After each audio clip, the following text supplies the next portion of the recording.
What is going on, ladies and gentlemen to the tribe? How we all doing today? We all good? I just realized one of my lights is off. Let's see if I can fix that. There we go.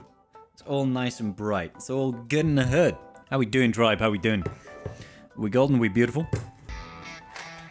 Hey, what's going on, Trader Tots? Thank you so much for the 6 months, my brother. Coming in with the resub. Coming in hot. Love you, Trader. Thank you, bro. So, yeah, apologies for the late start to today's Tribe Talks. Mrs. Scribble wanted to watch the Euros final, Spain versus England.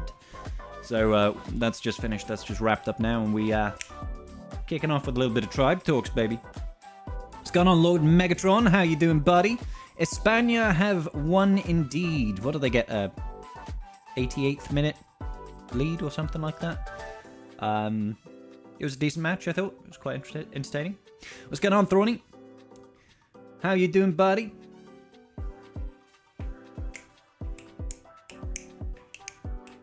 Sports ball. Exactly. Exactement. Exactement. Is perfect. Oui. Is perfect. Go ahead and just claim some of these rewards real quick. Well, would you look at that, Mr. Lost Womp himself coming in with a raid party for the tribe. Thank you, Womp. Appreciate you, my dude.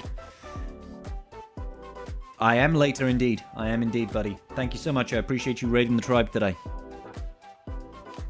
So yeah, we are tribe talking. We are talking all things tribe. Not necessarily, no. But we are doing the tribe talks. That's for sure. That's for damn sure. Lower that volume just a little bit. I'm going to join my good friend Mr. Carthrick inside of the Tribe Talks chat. What's going on, Carth, my good sir? How are you? I am really happy. Only trying not to murder the general populace in my vicinity. Okay, yeah, and it's got nothing to do with the raid, right? All up to do with the raid. Oh, sorry, I was really close there. It's not that it's got nothing to do with the raid, it's got everything to do with the raid. Yeah, no, I'm like so done with this. I've been playing this for the last like 6 hours between both accounts, and I'm just holy moly, really? Is it just the Queen Amidala one that's messing you around? No, the GR ones gave me a little trouble for the exact same reasons that QA gives me trouble. Which is like if the commander droid with the charged ability grants himself the bonus turn, which I don't think they should do in the first place. But if he does that, then they immediately take my buffs away, and I'm 3 turns waiting. And it's just too long. Yeah. But then like both Kelleran and the Lumi teams are heavily dependent on how often you trigger counters attacks. Whilst you've got potency up and whilst you've got a heal over time, so you can do AoE. And whose damage. fault is that? Yours, shitty raid Damn mechanics. it. That's what it is. God damn it! My fault again. This raid it's a little bit all over the place. It's and that's well, it's like politically how do correct way I can phrase that. How do we go from Gungans just walking in on auto and having a great time, and even the Separatists at Relic 8, you can do the same stuff, but then every other team is just like, RNG has to go my way or this run goes straight to hell. I'll be honest, I only run the Galactic Republic team R7, so I don't know if, maybe that's just a lot easier, but I never really have a problem with those guys. Maybe it's harder at the R8 tier. The Lumi lead team for me was pretty smooth. That one isn't all that bad at the Relic 7 tier. The other one was taking some real doing to get set up properly and get like maxed out for everything. Yeah. I mean, not as bad as the fucking Sidious one. That one's just a This is the part that annoyed me, though, is that because my Keller and Beck run, I did in like 3 attempts on the alt at R7, no problem. Like a couple of bad runs where like Mace died, like I focused hard and died, and then it is what it is. But then like the Lumi run took me over an hour to do because like we get an ability, like we'd get the charged ability, and I would wait to use like potency up till after he took his turn, and Yep. then immediately he would proc the next 3 bonus turns on himself and then dispel it. This is like, what the hell is this? Like, yeah, it's so asinine that that's a mechanic. And then the other one that sucks is the fact that the other B1s can feed turn meter to him if he's called to assist. Yeah. So it's just like, Basically, turn meter's super fucky in this raid. well, It is. Yeah. that is it's another frustrating. thing to bitch about in this raid, because Okay, why does hold on. Should we do intros and get Yeah, say this do the sounds like intro. tribe talks. We're gonna. This- I'm ready to go to vent my frustrations for the next like hour and a half, because there's just so many nuanced things that I don't know why they're mechanics. But roll the intro. We'll start that, and then Yeah. I can continue on. Yes. Hello, everybody. Welcome back. We are now doing the slightly later version of Tribe Talks because there was a European Cup final that Mr. Scribble wanted to watch because England were in it playing against Spain. So apologies for the delay today to the stream. But we are here now, and we are very happy to be here. We're not going to talk about the raid at all today on Tribe Talks because we feel like it's been done to death. And nobody wants to really vent any frustrations about that. But hey, no raid talk at all. Wolfie, how are you guys doing? Wondering why I'm not on camera. I'm wondering why you're not on camera as well. Where's Son of a Kurth? bitch. Kurth, where the fuck you at? I distracted. God damn. You're I'm making sitting, like diss tracks? torching up and everything, because I can. Carthrick's going all Eminem on us. He's making diss tracks. We're getting the spinning squares of doom when it comes to Carth's loading. Yeah. Uh-oh. Yeah. Y'all know what that means. That means... I need to turn Karth the is a rest zombie. turn the rest of my lights on. Yeah, why not? Why not? Are you going snowboarding, Carth? No, it's just we moving shit around the garage, and Ah. it came to my office instead. Fair enough. Fair enough. It's like, let's get this stuff right out of the garage. It's in the way. Let's put it in Carthrick's office instead. And he's like, oh, god damn it. But yeah, it's been a crazy week, right? I've been away. Actually, I've just come back earlier today. I say just come back. I just came back like, 10 hours ago. Because it was my brother's birthday yesterday. Well, technically it's tomorrow, but it was his birthday weekend away. So I went cliff diving. It was kind of cool. Ooh, Cliff very jumping. It was very scary. I'm not great with heights, so that was fun. It was freezing cold, and then we spent all last night in bell Nice. tents, Sounds thrilling. having barbecues and drinking far too much beer. So I've got a slight hangover today, and by slight Hold I on. mean Hold- I've got a full hangover. Hold the phone. There is Yeah. a thing as too much beer. Well, I mean, subjectively speaking, too much beer for certain outcomes. Like I'm just feeling very groggy today. And That's fair. yeah. That's I fair. suppose you're entitled. Yeah, it's not like I'm puking my guts up or anything. I'm just like, Just I a had a little, drink last night. little headachy, a little groggy, a little. Why did I do this to myself-y? a little sunburned as well, because it was actually really sunny, which was kind of crazy. It was like 20 degrees, Ooh. which for us is, it's not that hot, obviously, but it was sunny, and I'm a pasty nerd, and it doesn't take much for pasty nerds to get sunburned, especially when, Yeah, 20 is. you've got no hair and you don't wear any suntan lotion, so... I was saying Yeah, 20 it's is bad fucking for you freezing, anyways. So yeah.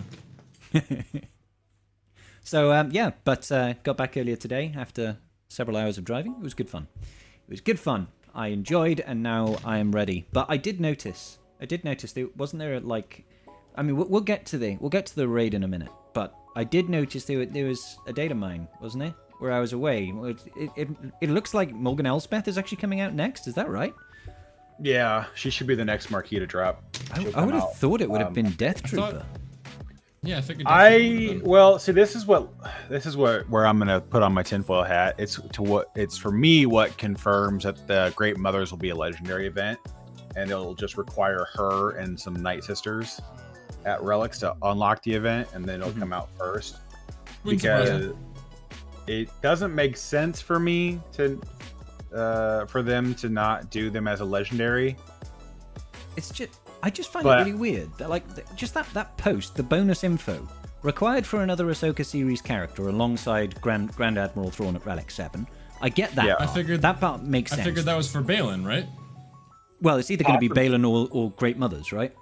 Well, it could be both too. It seemed like it would be Balin because they already announced that Balin was going to be the legendary or whatever, and it seemed like Morgan Elsbeth being required over there sort of made sense at least. Yeah, that makes sense. No, I do agree. I do agree with you completely. So, but it's the part that comes afterwards that says GL Ahsoka bonus info, General Anakin Skywalker Relic 8. I was like, but we already know that. Meat had already said this that they had. Things didn't line up the way they wanted to, and so the infographics are not consistent with information already provided. Okay, so they wanted to either put General Skywalker later or have this information available to us earlier about Morgan Elsbeth, basically. Okay, now that kind of makes sense to me. That kind of makes sense. But yeah, I genuinely would have thought we'd have got Death Trooper first, just because we got Night Trooper, we'd get Death Trooper. Yeah. And they're like, nope. Have Morgan Elsbeth. Yeah, and that's what in my head makes me think they're gonna do the Night Sister Legendary, right? Because some people are like, oh, well, that's just too much content, and I'm like, is it though? Like last year we had Leviathan in August, we had Leia in October, and we had Bo-Katan in December, and like this feels like the same getup, like just a little bit lower behind. I'm less thinking it'll be like a legendary Night Sister sort of thing, and more this just is playing into them trying to extend things out a little bit with the release schedule. Like if they were to release the next round of Ahsoka requirements like right the fuck now already, but still say end of the year they're going to release the character, it seems a little bit early. So they would need to like. I'm gonna interject really quick. Nowhere did they say end of year. For what? They said end of the year. No, their only statement says later this year. Back and forth now. God no. You go to the post with the Ahsoka unlock requirements in it. The little galaxy map. I'm pretty sure they said towards the end of the year. I was pretty sure they said towards the end of the year. Yeah, towards the end of the year, but not the end of the year. No, but the last time they said towards the end of the year, they meant end of November. Yeah, which is. I mean, that's always... Which is not early October, which is what more like we were thinking. Well, I mean, but no, November was what everyone was thinking, because we were originally thinking, like the last time we got like GLs like in the fall and everything, like JML was in October, earlier. So people were thinking it would be along that sort of line, that sort of trajectory. So this is sort of like saying us, okay, yeah, it may be towards the end of November. If this is them actually extending out those requirements and saying, we're gonna get, Morgan right now, and then next week you'll get your next Ahsoka requirement. Well, the Ahsoka requirement's gonna be almost once a month. Like they're gonna drag it out because there's no reason to. Like that's what I said. This is why the Night Sister Legendary makes sense to me, because they need something to fill the content in between. All they got to do is go require Spirit, Talia, Acolyte, and Initiate and Morgan Elsbeth at like R5 to R7 for the event. That's already going to cause a lot of people to spend. And Thrawn is confirmed, isn't he? So well, Thrawn was for Balin. Again, we don't know if that's a double dip or not. That's the thing. Oh no. Yeah, but sorry. Yeah, Thrawn is not necessarily, and I doubt he would be for GL Ahsoka, but he is a requirement. Yeah, either for Balin or for. It's this for an Ahsoka series character. We're assuming that to mean Balin, but apparently not everyone is in agreement. Well, when CG comes out and gives a stated power level to a new faction coming to the game that is in correlation to a faction already present in the game, it's not the hardest thing to deduce in the world that they intend to have a character of similar power present on the team. I hear you. So if Morgan's a Marquis. I got you. And the rest are trash Night Sisters. I got you. I'm with you. No, I hear you. I hear you. Yeah. Okay. No, I'm just saying. Like that's what I'm saying. Like a lot of people are assuming this is for Balin, and some people are. And it very well could be. It could it very well could be Balin's requirements. That's 100% a possibility. Mm-hmm. But it could also was legendary. Yeah. Well, yeah. Or at the confrontation or whatever. We know it's a character series coming. Well, and they did say in their newsletter post a while back that every marquee coming out for the rest of the year basically is for either Balin or Ahsoka. So that but they could always double dip. They're gonna have to be honest with you. But Ahsoka wouldn't come until after Ezra's available, or at least close to the same time frame. Well, it because definitely otherwise- feels like Conquest Ezra is going to be a requirement. No, You it don't won't be think? a requirement. I No, don't I think they'll you'll be. make it a requirement. I don't think I they'll it's make it a too expensive. requirement. I think they might push it into being a requirement. Or not, for sorry, play- not expensive. Too Exclusive. limiting for like newer players to be able to go after a new GL. Because like for JMK Cat is required to make JMK good, but is not required to unlock JMK. Yeah. Yeah. If they made the newest Conquest character required to unlock the newest GL, that cuts out a huge amount of people. I mean, correct me if I'm wrong, that but seems like a bridge but too like far. brand new GL is not targeted towards brand new players. And I feel Well, like anybody no, who's but you can pushing go for a after that if you GL want should to. be able to red box Conquest. That's my take on it. It feel well, maybe that's exactly why they won't make him a requirement, because as far as I'm People go for concerned, Lord that's Vader. a real low ball. It's easy. People Well- go for Lord Vader's the first GL. Just because you can. People do whatever the fuck they want. Oh, my favorite character is Lord Vader. I'm gonna make him the first GL, even though it makes no sense. I don't have them all. It doesn't matter. People just fucking want him. Yeah. I'm not gonna say people always make intelligent choices. Yeah, the way I see it is I would almost see Ezra being required for Balin. I have a, How could he be released before?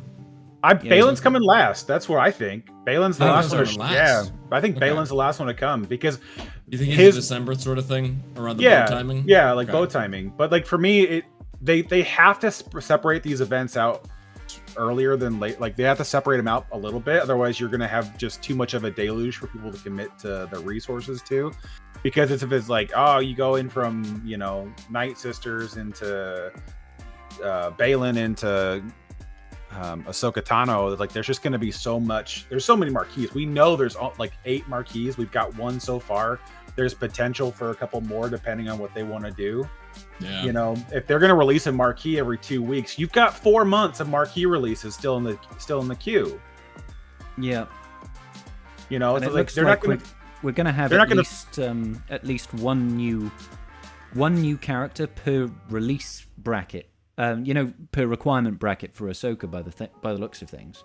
Just reading through the Ahsoka Tano hub, and they're saying that the puzzles are going to be revealing which characters along with parts of their kit. And it looks like we're going to get we're probably going to get a puzzle for wave 2 of requirements, wave 3 of requirements, wave 4 of requirements, and you'll probably have one new character in each of those. The wave 2 should be 2 new characters because the 2 Darksiders should be Enoch and Death Trooper Peridia. Yeah. So we should get 2 of them in that batch. Yeah, they're gonna they had a lot of puzzles queued up for this, so it's like I think like Sig said that the odds are is they're gonna have a mini puzzle every marquee release, and then that's gonna give you the That sounds like fun. they correspond with the kit that's coming out. So the last one was for Morgan, so we're expecting Morgan this week. And then in 2 weeks they'll do either a larger puzzle that goes into the next group of characters. But I would expect them to be probably about once a month. They'll unlock the next chevron of characters and give us like the 4 that we're gonna know about. Yeah. But yeah, I don't know what else they're gonna do with that. It feels like they got a little bit of the cart in front of the horse here, because we're getting information that we already know. Yeah. For a puzzle that we have that's like weird, because like the road ahead, like obviously I think the road ahead was either going to come later or should have been out sooner, and then they just added more information into it, and then that kind of spoiled this whole puzzle thing after we found out it was Ahsoka. It's like, oh yeah, but we know that Gas is there. We know the 3 dark side marquees that are coming for her, and we know these things. Like, so what's the hang up here? Yeah. But at least it does 100% confirm that Morgan Elsbeth is an unlock requirement. Obviously not for Ahsoka Tano, but an unlock requirement regardless. And Thrawn, which is nice, Thrawn is an R6 requirement already, so it's just one relic level. Yeah, that's not bad. And it helps a really good fleet. Well, I say it helps. It doesn't hurt a really good fleet, so... Yeah.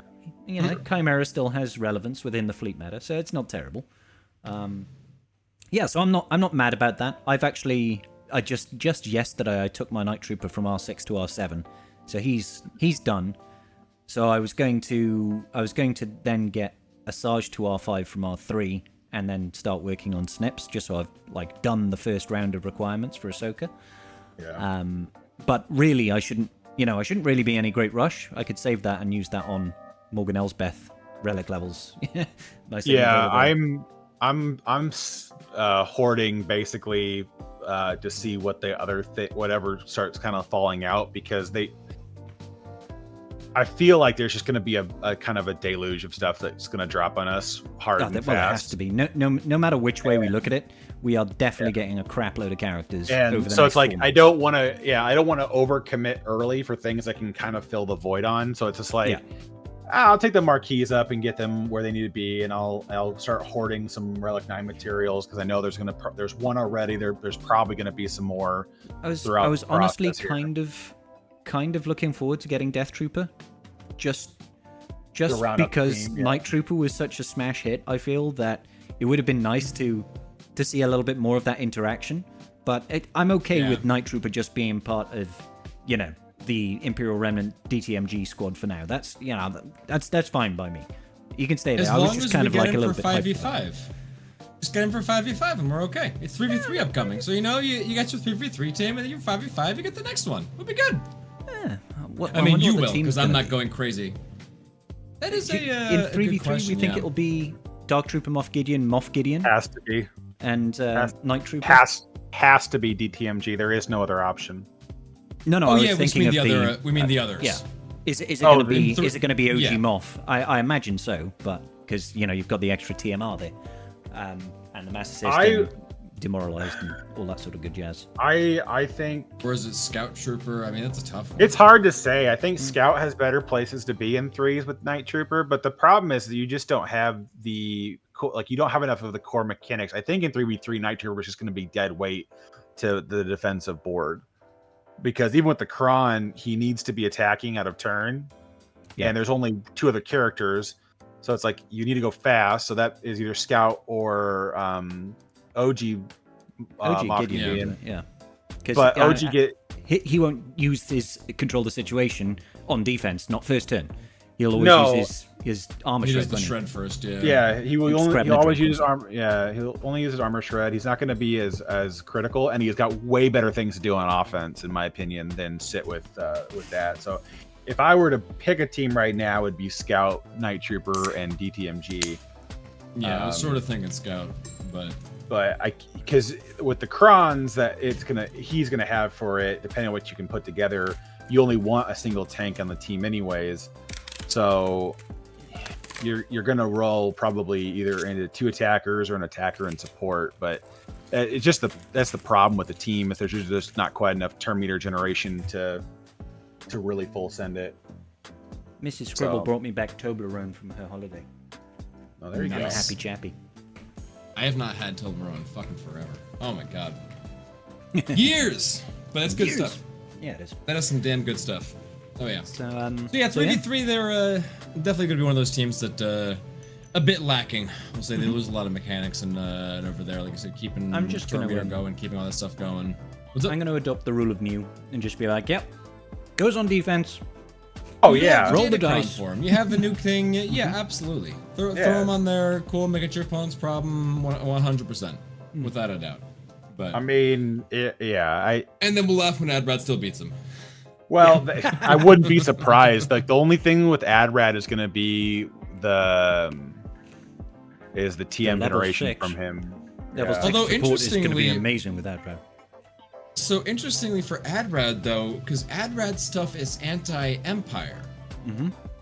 Yeah. Night Trooper's not Empire. Yeah. No, but DTMG and the other component will be. Yeah. So you can't daze him. Yes, that's correct. Right? But so you won't be able to stop the attacking out of turn. Yeah. I didn't think about that before. It'll help. It'll help. There's some implications over there of him not having the Empire tag, which could actually be beneficial. Huh. Very interesting. Well, and that's actually why I feel low-key. That's why Thrawn's just going to be full-on Imperial Remnant and not have any synergy for that exact You probably reason. won't have Empire tag, at this point. Because there's too much. If Night Trooper doesn't, I don't think Thrawn will. There's just too much anti Empire stuff and Rebel kits and whatever else now that And it's too hard to... there's like nothing I don't think that specifically calls out Imperial Remnant. Not as, yet. As in no. like No, yeah. anti-Imperial Remnant, you know? Yeah, Right, not yet. But that's the only reason why it still worked up to this day is because the fact that the tags bleed over. Almost every Imperial Remnant up to Night Trooper also is an Empire. Yeah. Just as a rule. Because thematically, obviously, they're all fucking Empire. Yes, it does make sense that they should be Empire. And Thrawn, as heir to the Empire, should still technically be Empire. But if they're trying to choosing to like go and delineate these guys differently so they can you know, keep them separately for game flavor, text reasons, and everything. I mean, just like Jedi Knight Luke was technically still a rebel at the time. So, I mean... Yeah. But it you know, in the interest of so the game can happen, I completely let that go. It's like, yeah, whatever. End of the day, we're not playing a canon, sort of, and it's a fucking game. So. It's a game. Mechanics and interactions matter. So yes. So can we divine anything about the name of the abilities for Morgan Elsbeth? I mean, well, we know she's a tank, right? So that means Carth's R9ing her. That's one thing. You're not wrong. You're not wrong. A1, I don't know. I barely got one R9 put together right now, so. Well, I'm guessing special one. Oh, sorry, go on. Oh, so no, mine wasn't relevant. Go ahead, Wolfie. Oh. I was saying, like, trying to look at them. I mean, Blade of Towson, cool. It's gonna be a basic. Put some plague or whatever the fuck their new thing that they're doing is wonderful. Although I'm guessing like the because she's the tank over there, the preordained destiny, the my loyalty, my life sort of stuff. Yeah. I think she's gonna end up having the whole like revive mechanics and stuff over there. Or she'll be like a preordained destiny, almost sounds like a Fives kind of thing, where she'll sacrifice herself for somebody and then like come back either powered up or she didn't actually do it in the show.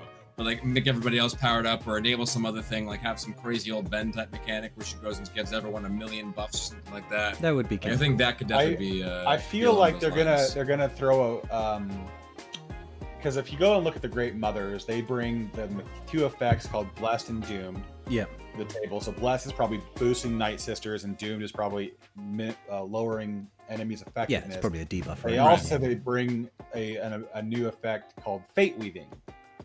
And so I think they're going to do something similar, but like a reverse Palpatine. Like the Night Mothers link your allies for a certain number of link turns? allies, and then when they take damage, they'll like share health pools.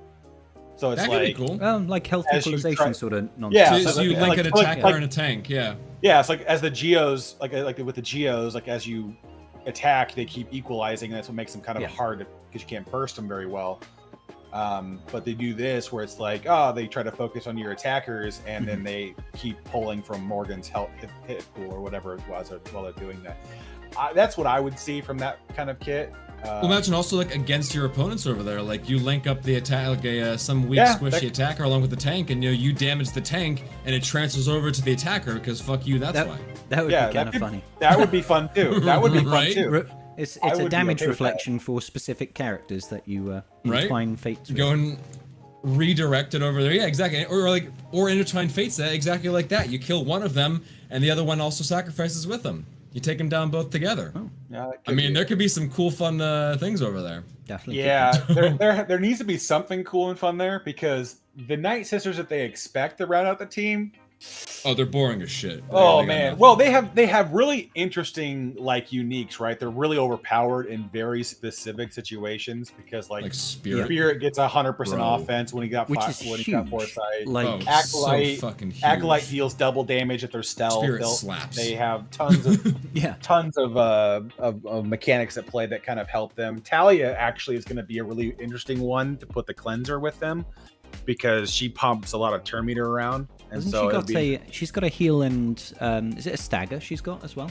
She heals on her basic, which was the weirdest. She heals on that. That was why the the Phase 4 Sith Raid team worked because she was like constantly healing everybody up when she was doing shit. Yeah. So yeah, it was a very, very interesting team. Night Sister allies recover health equal to the. So all of her allies have basically recover health based on the damage that she deals on her basic. That's really cool. That's actually quite a cool mechanic, especially if Morgan Elsbeth is really tanky. So constantly being able to heal her up. Maybe they've got some sort of mass assist going on, constantly calling her into attack to keep healing her up and stuff. Does she have a stagger? I thought she did.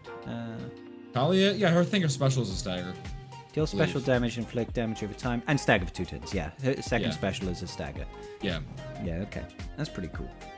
Extra evasion. Oh, that's her leadership. She's.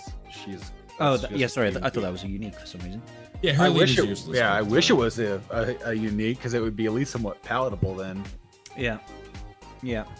No, that would be kind of cool. That would be kind of cool. Yeah, but they need some serious support if they're gonna. And if Morgan's only a 4 ability character, come on. Well, I feel like they're saving they're saving the bulk of the power for great mothers, aren't they? Like that's gonna be the defining part of that team, surely. Which is why I can't believe anybody is like great mothers. they're only gonna be a marquee. I'm like, you're full of shit. Like, there's no way they want them to be the power level of Gungans and they're only a marquee.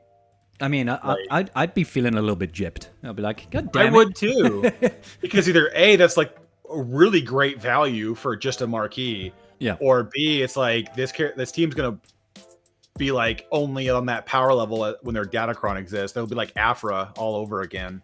This character does really well.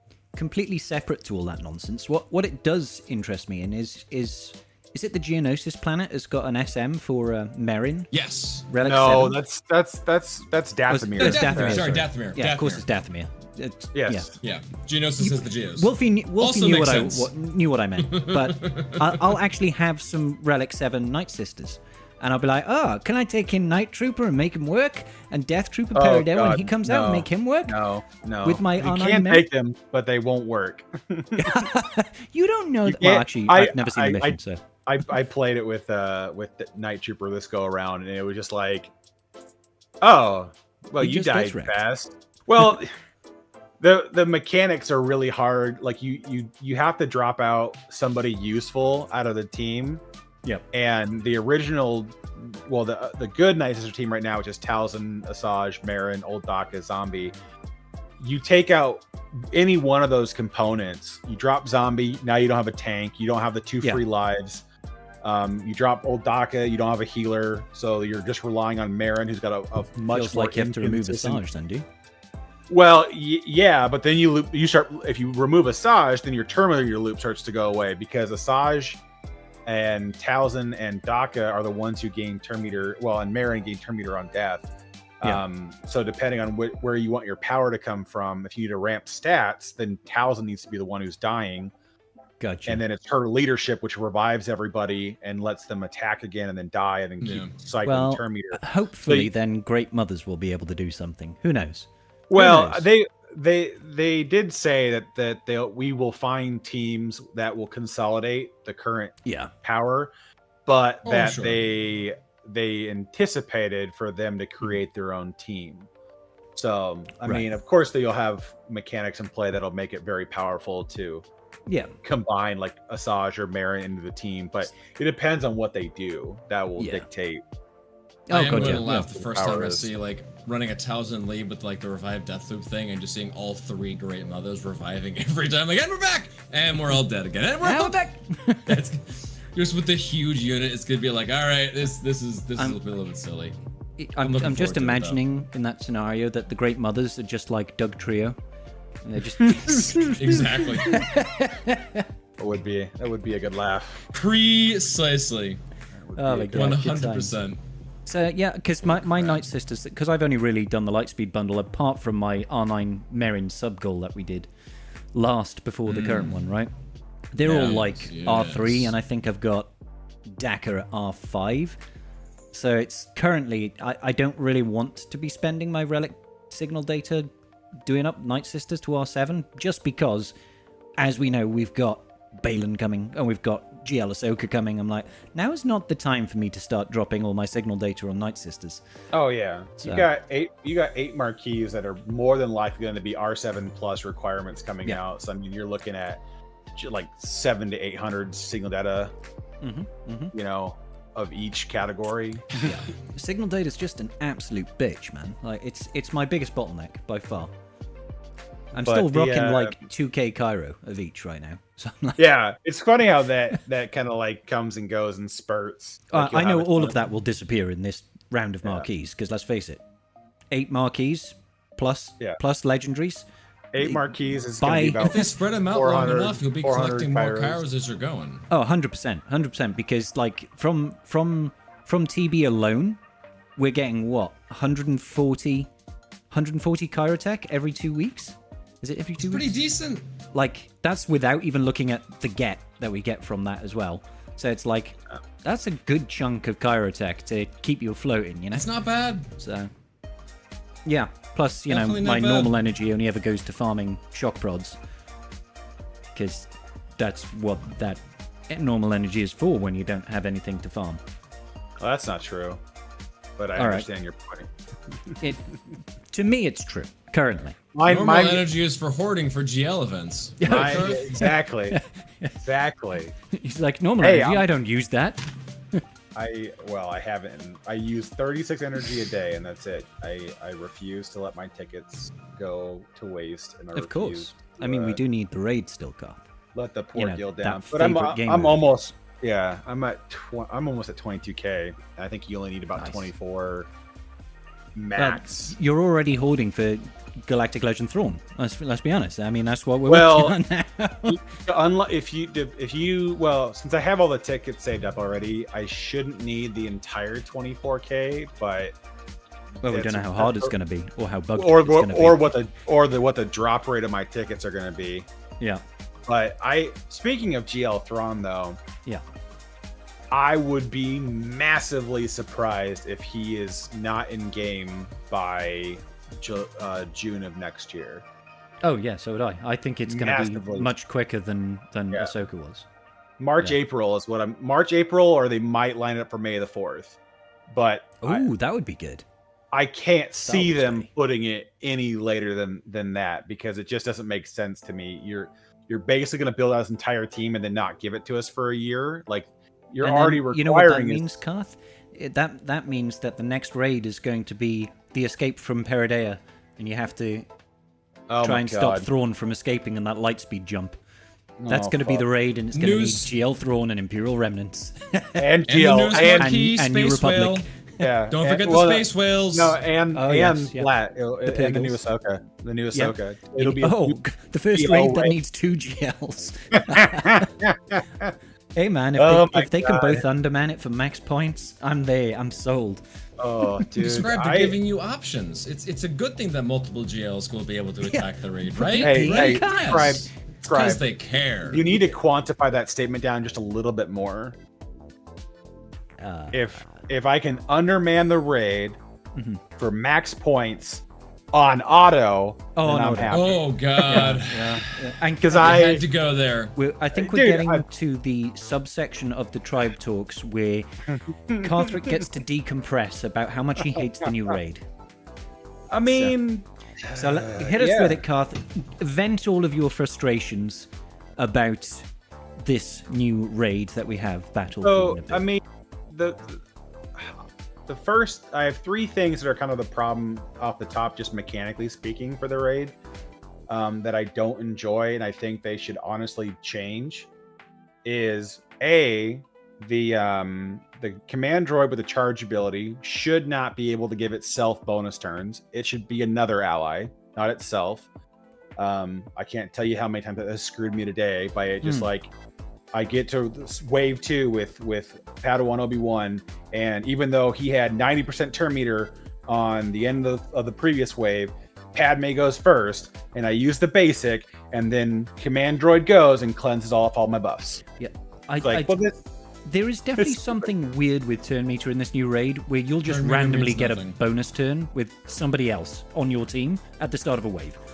You'll watch at the start of a wave. You can see the turn meter, like all your bars go down to the bottom and then fill right the fuck back up. It's like it restarts everything, like reloads everybody in. But it's not every wave though. That's the part that annoys me. It's inconsistent. It's like random. It's like whenever you go up into the sky, it's like, we remembered what your turn meter was, and then you go in between waves. It's like, no, we forgot. It's whatever. Eat pound sand. So that part really annoys me. The other part is that exact same thing we just said, is that the turn meter it doesn't stay consistent. You know, I can have characters at 90. I mean, like I literally had a run where I was doing my Keller and Beck run with Mace. I killed the command droid on the final wave during Mace's turn while the enemy had Shatterpoint. I turn meter swapped to Cam. Yeah. Or not two. I gave him a turn. I gave him the turn. Bonus turn or whatever it is. Yeah. Yeah. And and Shock T went first on the next wave. You're like, what? Yeah, exactly. Which screwed me because I was gonna. They had a bonus turn modifier. It zeroes you out between waves. Yeah, like you so can watch weird. the bars go down. But not every drops wave. the bars down. But not It's every the- wave. That's the problem. If it was every wave, I would be okay with it. It's a mechanic I could plan around. But it's not every wave. It seems like it's happening every wave, at least Well, to me. I gotta I've go back and look, but like I haven't been paying enough attention to it. But... the turn meter that you start with, like at the end, like the sort of like the next wave, is always sort of fucking weird. Because like when I have Sidious way faster than Maul, and then Maul somehow goes before Sidious, it's like that's just not how this works. Like I don't. You guys seem confused. The one that irritates me is when you kill an enemy with Maul and he gets 100% turn meter, but because you gained turn meter, the enemy all gains 10% turn meter as well. And they just interrupt you, and you're like, no, I'm supposed to go next. You stay there. Let me go. And then they do their AoE and they give themselves turn meter. I'm like, Maul's supposed to go next, and then 6 of them take a turn. You're like, God damn it. You're about to line up a kill, and then it's like after all of their turns, they've all healed each other up to full, and you're like, all right, well, fuck me, I guess I'm restarting. Yeah, I know, right? Well, and that's the other thing I think mechanically they should adjust is that the B1s, the regular ones, shouldn't be able to call the command droid to assist. And on top of that, the Padme's leadership applies inconsistently. I've noticed that as well. Because her dots, when enemies gain turn meter, are unresistible. But they're resisting, are they? Yet only like the command droid seems to be getting them consistently, and everyone else just says pound sand. So it's like the B1s still have the unique from the stacked version of them. Oh right. So when it triggers, it just gets rid of the and stuff. Yeah, it just gets rid of it. I'm like, well, but they're not the same anymore. So like, why is this the case? And then the other bug I already mentioned in Patreon chat is with Padawan Obi-Wan's unique. I just think that's the wording isn't clear. I don't think that Padawan Obi-Wan is supposed to assist himself. I think it's supposed to be he assists Qui-Gon, right? Yes, exactly. It's supposed to be every time he does something. It's every time Qui-Gon uses an ability. It doesn't say on his turn. It doesn't say special. It doesn't say basic. It's whenever he uses ability. So when Qui-Gon assists Padme using her basic, Obi-Wan should be attacking. Oh, I see what you mean. Yeah, sorry. When Qui-Gon counterattacks, when he's got his legendary battle meditation, he should be counterattacking. He should not just be standing. Yeah. So that's where I'm looking at it. It's like there's problems I see, because that would actually make the battle way better, because then you could have more damage output, right? So a lot more because Qui-Gon gets critically hit, proxy advantage gain on Obi-Wan, Qui-Gon counterattacks, Obi-Wan assists, deals 150k damage. Like, all right, this is what we should be seeing. It's not what's taking place. I mean, and that's the thing too, is that when they released this raid, there was a short paragraph of just things that were already broken upon release. Yeah. And that's the part that kind of, I guess, grinds my gears the most, is that we got a raid released knowing it was already had bugs, but apparently deemed not enough to be detrimental to the experience. Well, it's a little bit concerning as well, because when they do address these bugs, is that going to throw a wrench in the works on how we understand how the raid works currently? I almost want to say bet your bottom dollar, man. Like there are mechanics. Why doesn't it work anymore? There's droidica mechanics that are going to be different. They're going to recover more stuff. They're actually going to lose their speed. They're going to do more things. Those mechanics are already like, it's nice that they move as fast as they do because they get out of DI faster. but that's because they're not getting their damage slow, their speed slowed when they're in damage immunity. Oh god, that's going to be obnoxious. Yeah, no, there are some things that are just going to cause a little bit more heartache to figure out, and I that's why I'm thinking these other mechanics need to be addressed, because the surprise feature in a raid shouldn't be RNG. Like, I'm sorry, like make it difficult, make it hard, make it something to figure out. But once I have a strategy and mods in place, I should be reliably able to complete this 90% of the time on the first path. I should not spend hours trying to get a max score. I genuinely feel like I don't mind RNG in a raid if, and only if, a run takes about 2.5 minutes. If a run's taking 7 or 8 minutes, don't introduce crap loads of RNG. That makes a 7-minute run turn into a 37-minute run because you just can't line things up. I want to be able to, like, if it's long, make the difficulty be you have to spend the time doing the damn thing. If it's short and you want to introduce randomness to it to just keep the time up, then fine, but make it like a really short goddamn run. Because nobody wants to spend 2-3 hours doing their raid attacks. It's like, it really starts the grind. I started my raid attacks at 8 a.m. this morning. I'm not done yet. Yeah, but in you are also doing 2 accounts. 2 accounts, yeah. On my main account, I got the Gungans on an auto, with, no problem. Same thing with Separatists, because they're Relic 8. Just send it in there. You just can't enrage out. Like, that's the advantage of that run. So it's like, you don't care.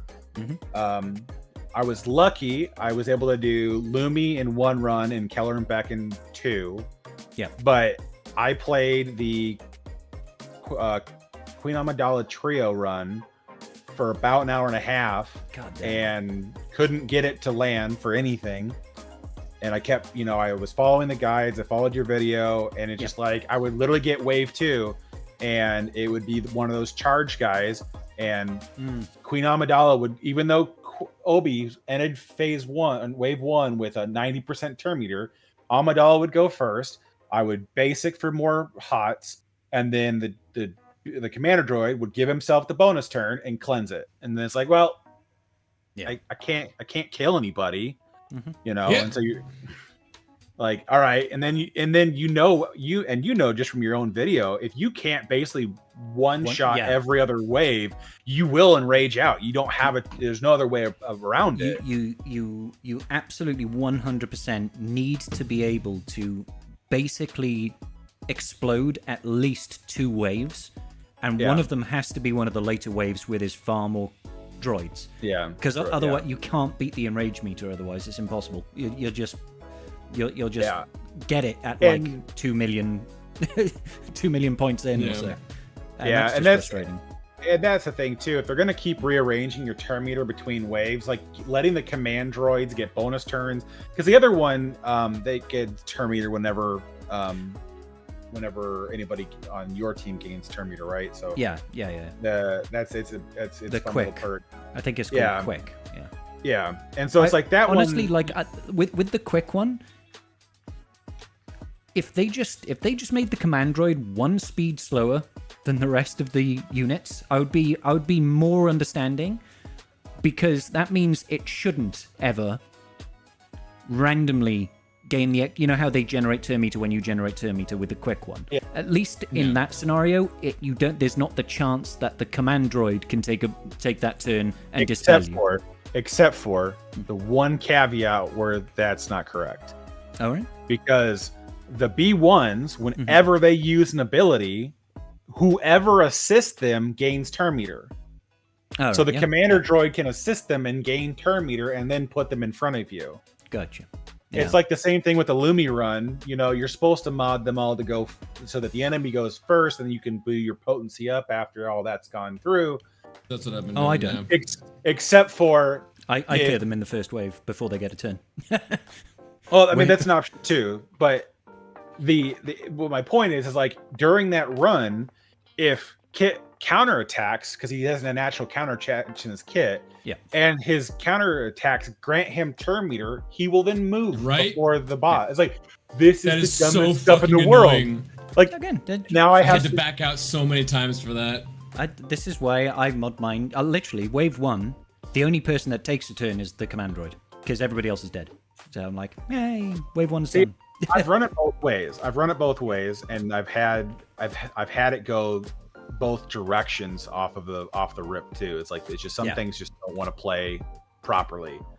I think I had a little bit more consistency with like modding it slower to let them go first. And like, It's nothing let wrong them with take the turns, they do their shit, It's- and then I don't know. I definitely feel like it's the safer play to go second. I think it's more risky to go first and just try and wail on them, because you might not kill everybody in one go. You might not get the counterattacks, or you might. I've even had it once where even the command droid didn't get a turn because of an additional call to assist. I was like, okay, cool. Oh my god, got rid of him before he took a turn, and then you go into the next wave, and everybody's still got potency up, and everybody's still got heal over time. And I'm like, hey, that's nice. it grinds my gears to no end that both the Keller and Beck run and the Lumi run are dependent on counterattacks. Like you don't heavily, get enough, you just fail. And I'm like, all right, that's cool. I understand that. But you gave us no characters that had the ability to grant retribution to anybody. Shakti can give it to herself, but you can't spread that. Only passively, yeah. Yeah, and so the only one that can counterattack consistently, and this is why you found Cam consistently in the Lumi team, is because you just change forms. You always counterattack. So it's I like, never changed okay, forms with him. I'll be honest. I keep well, him in the if you- offensive stance the whole time. if he was on the Lumi team Oh, on the specifically, Lumi team. Sorry. Yeah. you would do it for the counterattacks to proc the potency up. Yeah, that Right. makes sense. Yeah. But on the Cam team, you never go to the other stance. You just keep one tapping fools, which is the most enjoyable part of the entire run, to be honest with you. Do I have offense up? Yes. Delete. And Yeah, delete. Cam just goes and yeets full. He doesn't crit, but he just You deletes don't them. need to. Doesn't need to crit, no. I absolutely loved it. I did my first R7 full run with Keller and Beck using the team that I normally use, which is Keller and Beck Nice. with Cam and GMY and Shaq and Ayla. I want to say Ayla. And yeah, I one tapped it first run. Managed to get the 1.8 mil max score, and it's just Nice. It's just so satisfying because his third special, is it the poke? If he kills with that poke, he resets all his Second cooldowns. special. Yeah, it's a Yeah, second special. third ability. Yeah. Okay, yeah, second special, yeah. So Yeah. that's just like, and it does such great damage anyway. So it's just like poke. The only time Well, it's it deals- messed up is like I've done on it on a droidica and it's dodged, and I'm like, shit. Oh my god. I had that happen today. I was on my alternate account and I was doing Keller and Beck versus the droids, and I had gotten towards one of the later waves, and the droidica had gotten his damage immunity up, and so I was waiting for Shakti's turn to come around Yeah, to dispel on the basic. dispel. I go to dispel, droidica evades. It's Mace's turn. Mace has his first special available, and the Another droidica dispel. has Shatter Point. Dodge. And you're like, you know what? Screw you. I've done the mass assist with Keller and Beck, Damn. and it's dodged all the attacks. I've been like, Yeah, come on, man. Like every single attack, that's a mass assist.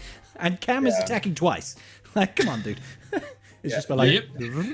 yeah, it's frustrating. Yeah, there are some things about this that mechanically I just don't understand, like why they would do it this way, because it's the furthest thing from a good time. Like, I don't mind this raid taking a little longer, because this raid, unlike the last one, it's definitely about having mods and in order. Oh, and, for and sure. some sort of strategy in Yeah. play. Like if you're looking to get any max run done, yeah, but you gotta get your mods done. And you need to know the mechanics. My and that's the Gungans are thing. not remodded. They're No, okay with the they are regular the mods. exception. They are So the at least exception. there's that. Gungans are We just got like Gungans. face roll and win.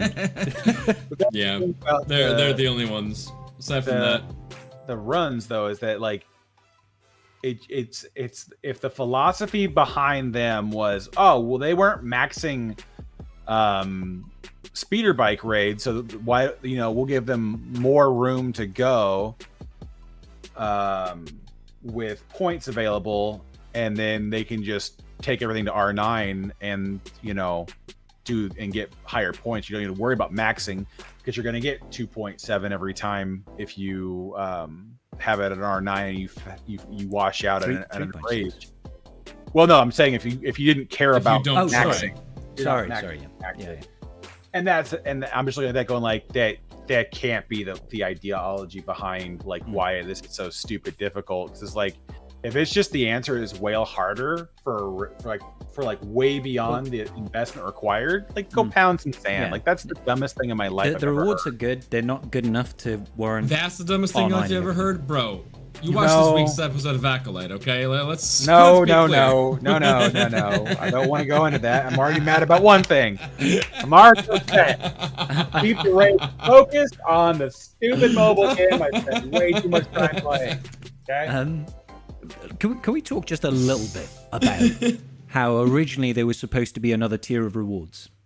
Because they said they went with the R9, there was supposed to be a new further tier of rewards. I'm still a little disappointed that they've reversed on that. They've taken it out because I know now that I'm not investing in any more raid teams because I'm hitting. When I do my Queen Amidala run today, I'll hit 11.1 mil in the raid. Nice. And as far as my contribution towards max boxing, I'm over. I'm over what's needed, right? And for me to get the max personal box, which is 12.15, it's a really irritating number because it means I have to invest more than I'm willing to because I'm just not going to recoup that cost. Because even if you increase one team to the next tier, you still need like an extra 100k points. I need the only way to do it is for me to do three teams, and I don't want to do that. I'm not going to do that. So it's not worth it for me. It's like the cost is too high, but if they had another box above, which is incentivizing me to try and go, oh, actually, 11.1 million is now not my share of max box for this raid, I would then be going, okay, well, let's push higher on this raid so that we can get the best tier of rewards. So I'm like, oh, I kind of want a new box of rewards. Because, I'm pretty sure, Karth, that in a couple of weeks, we're going to be max boxing this raid. I don't know why everybody's waiting for Jar Jar to come back, because you don't need him. Just do your dungeons. Hold on. They're trying to save the Omicron. Hold on. You need the Omicron. And not they're everybody. Trying to save the Omis. Not everybody has it at the rip. A lot of people applied Omicrons onto Master Qui-Gon or. But Jar Jar when you're at 0, I think it's worth it. If you're at 0, it's still going to take you 2 weeks to even get 10. Well, there you go. 2 weeks. We're 2 weeks into the release of the raid. Come on, should have it already. Go.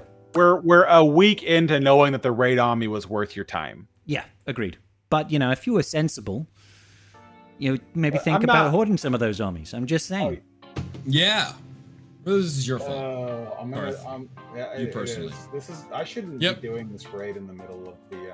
No, you shouldn't, Karth. God damn it, you've been doing it all day. Right now, you jackass. No, and it literally just happened. Wave 2. Go into wave 2. Padme takes her turn first, even though Obi-Wan's got all the speed. And then the freaking commander. No, the commander droid gets the bonus turn and then just takes it. And now I've got advantage, crit damage up, and nothing else. Yay! All right, yeah. No, I was just thinking it was gonna be like, you know what? If I just not care and play in the background, it'll just give me the max score. No. No. Yep. No. Right. No. How'd that work out for you? Not well, Wolfie. Not well. Bold strategy, Cotton. Let's see if it works out for him. Things that drive me to drink. This shouldn't be a video game, but here we be. So, dude, I'm not kidding. There was a few times during this raid, I literally had to close the game and just stand up, just fucking walk away from my computer, just fuck away. Take a breath. All right, we got a little bit of woosah, a little bit okay. We're gonna not punch my fucking screen in. All right, lovely, dope. I mean, my new tactic for doing this raid is to just save Queen Amidala team for last, because I do feel like the others are easy. I did it all today, basically one battle for each team. I was like, oh, that's nice. Yeah. It's more consistent, give or take a little bit here and there.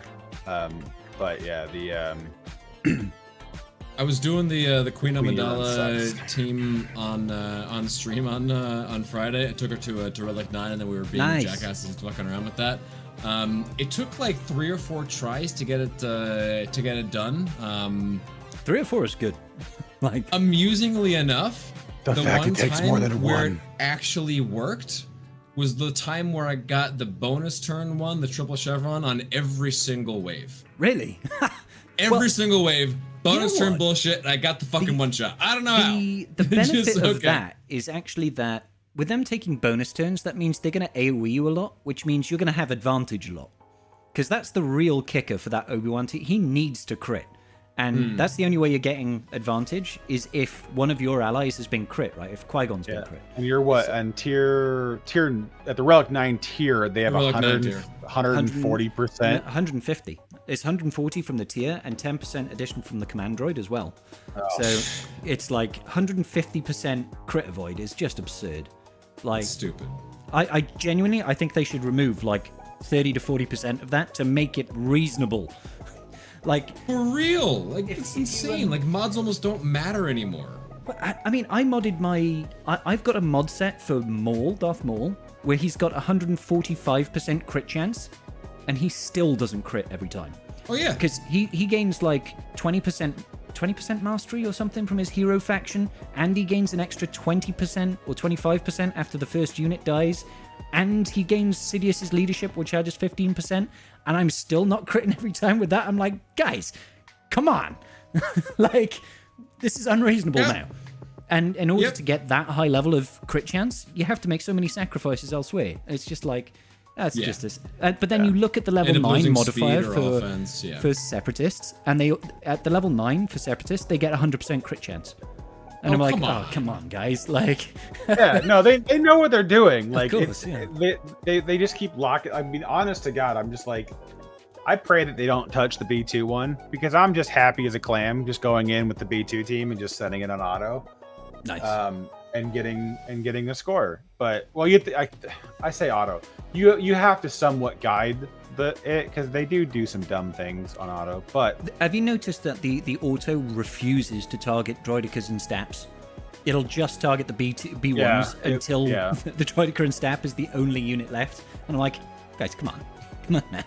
Like, it seems to have a preferred order of targeting. Yeah, and like follow along that order if it can. Yeah.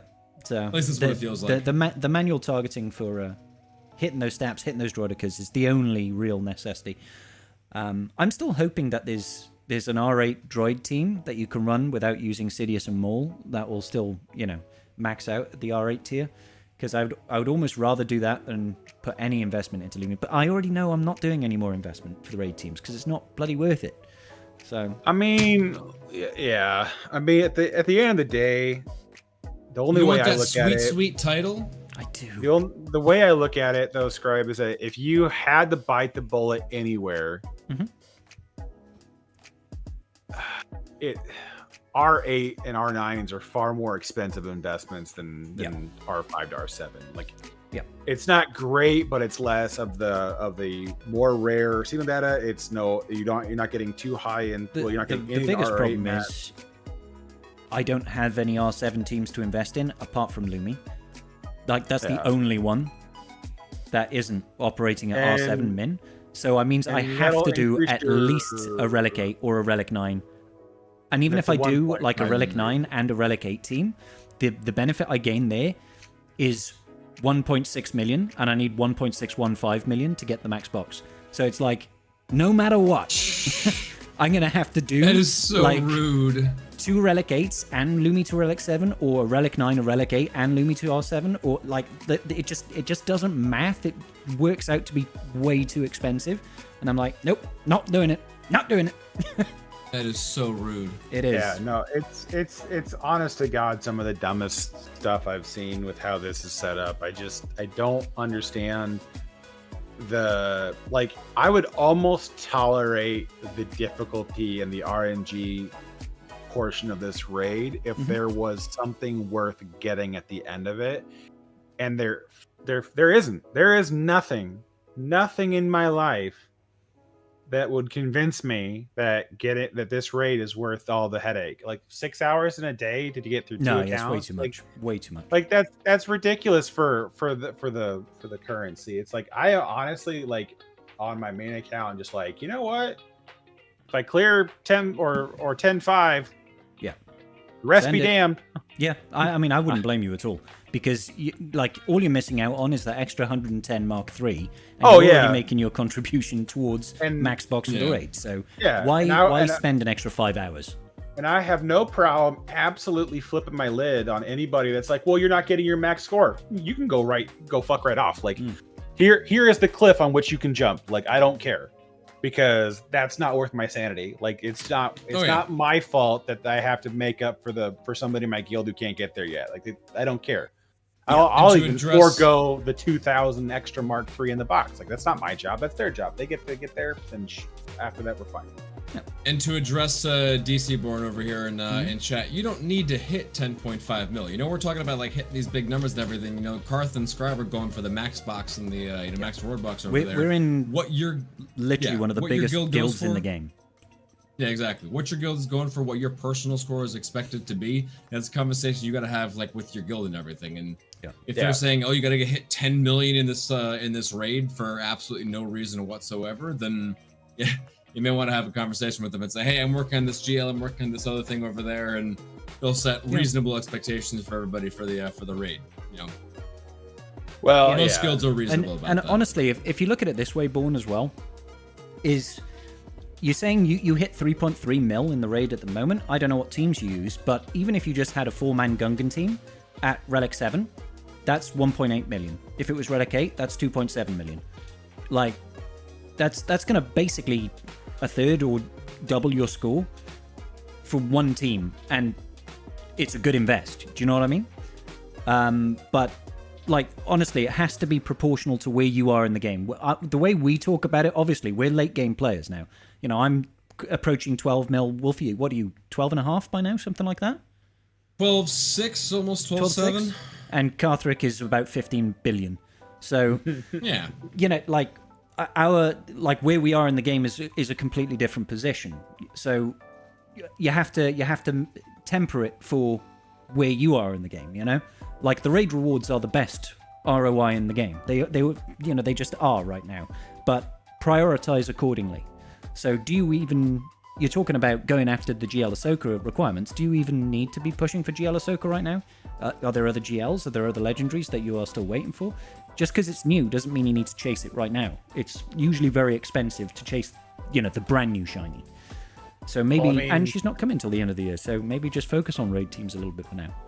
But always remember when we're saying that raid teams are the best ROI, that's still a matter of like a guild investment sort of thing. If you're the only one investing, then you have fuck all ROI. It's barely worth anything. Yeah, but if you're the only one investing, then get the hell out of that guild. Like, find a guild that's on the same page. Yeah, find a guild that's getting rewards that you would like to have for yourself, and then you should be fine. But yeah, you can't. That's a different argument, I guess, to have in a nutshell. Yeah. It's I understand the frustrations that people have. Like, let's talk about Cam for a moment. Because Cam is such a huge blocker for so many people, particularly new players. They're so screwed when it comes to trying to unlock Cam. Because there is no reasonable way to unlock him if you missed out on the light side geo error. Like, it is so exorbitantly expensive and time-gated. Look at that! It's insane! It's like, what is it, 2,000 plus get 3 to get 5 shards? To get 5 shards, and it's not even consistent. He shares the spot with Y. Yeah, like Cat so it's and not Mole even and stuff always like that, there. It's fucking absurd. Like, they actually expect people to pay that for Cam. It's just absolutely wild. And Cam is such a linchpin to make the Keller and Beck team work. Because Keller and Beck is just not that great without Cam. He's so important to that team, and if you don't have that team, you're going to lose 1,000,000 points off that Keller and Beck team. Well, at that point, if you don't have Cam though, you're gonna have to unfortunately dip into like a Jedi Counselor lead with Cam underneath it, which is such a bad investment. Oh terrible. Terrible. Really bad for players. But that's like to what Essex is saying over there in chat. It is a really rough time for middle of the road, not middle of the road, like middle GP, middle range guild sort of thing. This is a lot of weird investments you may or may not have. I have a Relic 8 Plo for fleets because I fucking love Plo's ship and it's a great counter and everything. But you may not always have that. That's something that more like later game people are gonna have rather than newer gameplay. So there's a couple like pinch points. R5. Because of the new Lightspeed bundle, exactly. But, Exactly. Like there's a few pinch points in this guild. Yeah, for this raid, like Cam, just a few of those. Like if you don't pass this, sorry, you're just sort of screwed. And if you don't have enough of those, then this is rough for you. This does go back to, because I've been asked in the past before about spending Get 3 on Cam. This was before this raid came around. People have asked my opinions, is it too expensive? And I'm like, it's really expensive, but the alternative is you just never unlock Cam. And I'm always of the opinion, you should just try and unlock things, because you're always going to need Chirotech forever. You're not always going to need 330 shards for a character, because once you've unlocked it, it's done. Once you've 7-starred it, you never need those shards again, you can draw a line under it and you move on. So if ever that character becomes a requirement for something, instead of realizing you're now 18 months away from 7-starring, you've got it there. Yes, it's cost you Chirotech in the interim, and that sucks. It does, but at least it's done, and you don't have to worry. Plus, Cam's great. He's a really good character, but it's too late now. He's a great it's too late unit. Now, you know? He's really good. Yeah, it's rough. So yeah, I do feel for mid-game players that just don't have Cam, because what's the alternative? Your guild forgoes rote rewards to try and get 30, 40 plus shards of Cam from SWGoH.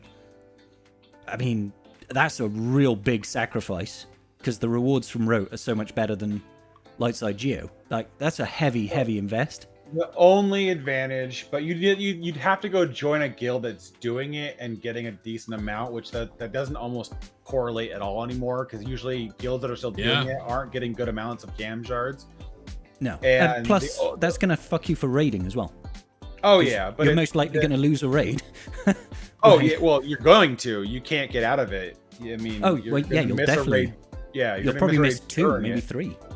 Yeah, so there's no real winning on that front. You would have, I mean, the only slight advantage with going back and doing like a Cam guild is that you would do it twice a month, so you could in theory get it done in like shards. 4 months. Yeah. If literally everybody in the guild succeeded, and that Cam mission can still be failed.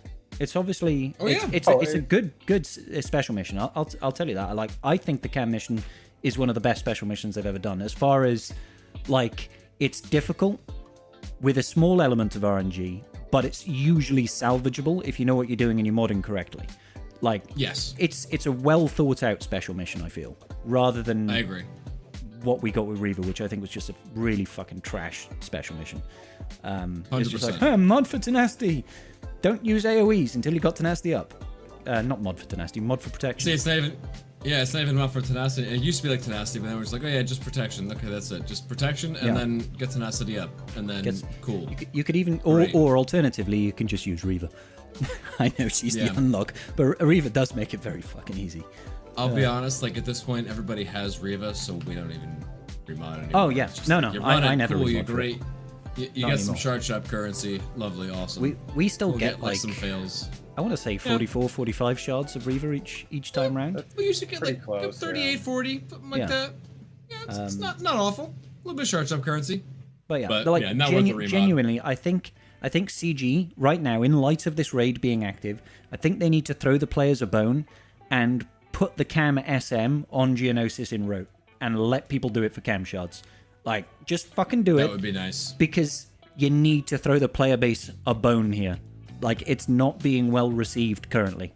But then again, I'm sure people will complain and say, I don't have the signal data and the relic materials to relic my Cam right now. But I mean, the thing that doesn't sit well with me is the fact that they're doing this they're doing this more and more, and I don't like the trend. I think they really got to get their heads on straight and figure this out. When you're gonna do something pivotal, you know, like you're moving all of the best currency in the game from one raid to the next. Yep. Maybe you just don't release that raid until, I don't know, everything's farmable.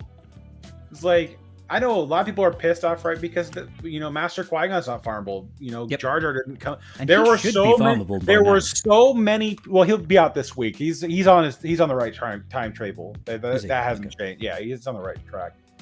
But like, there are some people that are upset because they didn't get Jar Jar day one because they figured that it would return before the raid, and so it's like, I'm gonna say I said it all along that they'll run the raid for a couple of weeks before Jar Jar's available again. I'm not arguing that either, but I'm just saying, like, it's disheartening to players that they have to go through this experience And the answer is just, well, you know, suck it up. Sucks. You didn't wail. Sucks to be you. Yeah, but I mean, like, honest to God, it sucks because it's like you basically go from being able to get a good amount of Mark III currency to getting a fraction of it. And it's like now all your farming plan. Like, I'm not saying day one you should be getting the box that you were getting prior. I mean, we didn't even get that. I think they should, unless you're in some guild. massive super whaley guild, you should feel at least, there should be a challenge to try and get back up. I understand that side of it, but it shouldn't be so prohibitive that it's like, oh, you need to have 2 brand new marqueed teams built up. And by the way, there's this really hard, former GOTB character that if you don't have, it's going to really hamper one of the other possible teams between an already difficult Jedi split. It's like, it's very uncomfortable, I feel, for a lot of players to try and score well. I think a lot of people are just upset with the difference in the staggering difference in rewards. And I think that's the part that I'm not really a fan of. It's like, I expect people to struggle and suffer and not be able to get it. But I mean, like, you're literally going, you can't even attempt unless you're spending crystals to get Master Qui-Gon presently. So you're going to miss, what, 3, 4, 5, 6 raids before you have them 7 stars and relic and ready to go. Like, it's honestly, it's one of those things where it's just like, that trend needs to stop. When it, like, a GL, fine. I don't give a shit when it comes to GLs, because it's not going to impact a player's ability to unlock the character because it's always available. And a GL is basically goes, okay, hey, you weren't going to have me for 2 months anyways, because you're not going to pay for the character. But once you're ready for it, or if you want to speed it up, you just go get it. Yeah. But then they came out with, Bo-Katan, and they're like, Cam or Kelleran hit shipments the day the event came out. I want to say Kelleran. Yeah. Kelleran came. Yeah. So because it went like the event went live on Thursday with the Friday, and the weekly reset on the Thursday was the first time he was in weekly shipments. So it was like, he literally just dropped. But the thing is if you hadn't purchased any shards of him beforehand, that weekly shipment wasn't enough for you to 7-star him. Well, you have to have already wailed. Yeah, you'd have to have brought him to 6 stars. Yeah. Prior to the event coming out, or refresh the store like a madman, trying to hope that it shows up frequently. Yeah, and but that's super expensive in itself. Yeah, so I just think that trend was the pack. Yeah, there was the $50 pack. Was it 50 shards? Yeah, but it was for like 50 shards of each of each of the 3 but I mean, monkeys. Throwing it down as like the only way you're going to get here is whaling. I don't. Oh yeah, that was it. It was only whaling. Epic conversations have been kind of that direction, but at least like even with Malik, it was a couple of weeks after the Darth Revan's first attempt, and they're like, here's Malik. Yeah, like you had all the but you had all the characters available and ready for unlock by that point, because they were following their normal legendary cadence. So unless you miss on DR, you should have been relatively able to. The GP requirement. It was like the first legendary event, or I suppose it was Epic Confrontation, that ever had a GP lockout. So you couldn't even attempt it if you didn't have, and it was hard back then. It was very difficult because you had to have at least like Gear 11 and Zetas on Mission and Zalbar, and a lot of people had like lowballed their requirements because I got caught off guard because I simply couldn't hit the GP requirements. So I had to wait 125 days. I remember moving mods and like putting in the highest level mods possible to get like just over the GP threshold. Like, okay, I don't need the Zeta. Yes, I saved myself a Zeta. Fuck yeah. Yep. I've still got those Zetas on Mission and Zalbar. I'm like, oh, damn it, man. Yeah. Worth every penny. I applied them later, but Anyways, the other thing with this. The other thing with this raid is like, we're talking about some of these other teams and everything, and there's good characters on those teams. But like Luminara, I'm sorry, outside of this raid is pretty much crap. Kit Fisto, I'm sorry, outside of this raid is pretty much crap. GMY is still good. He's fallen off a little bit. I'm okay with GMY. Plo Koon is good for his ship. He's got a Star Killer team. He's not bad. Obviously, Qui-Gon has the Omicron for GAC, so that's fine. Keller and Beck, goes in a Qui-Gon team. Shock is good. Mace is good. Cam is good. Ayla's meh. I didn't mind whatever Ayla over because I there. had her R7 from months ago when she had a Datacron. That Jedi Yeah, Datacron was for, so good. You mean Myself as well. years? But like the two pivotal Is it that long? characters on that team, Yeah. Luminara and Kit Fisto, are Yeah. pretty much useless outside of this raid.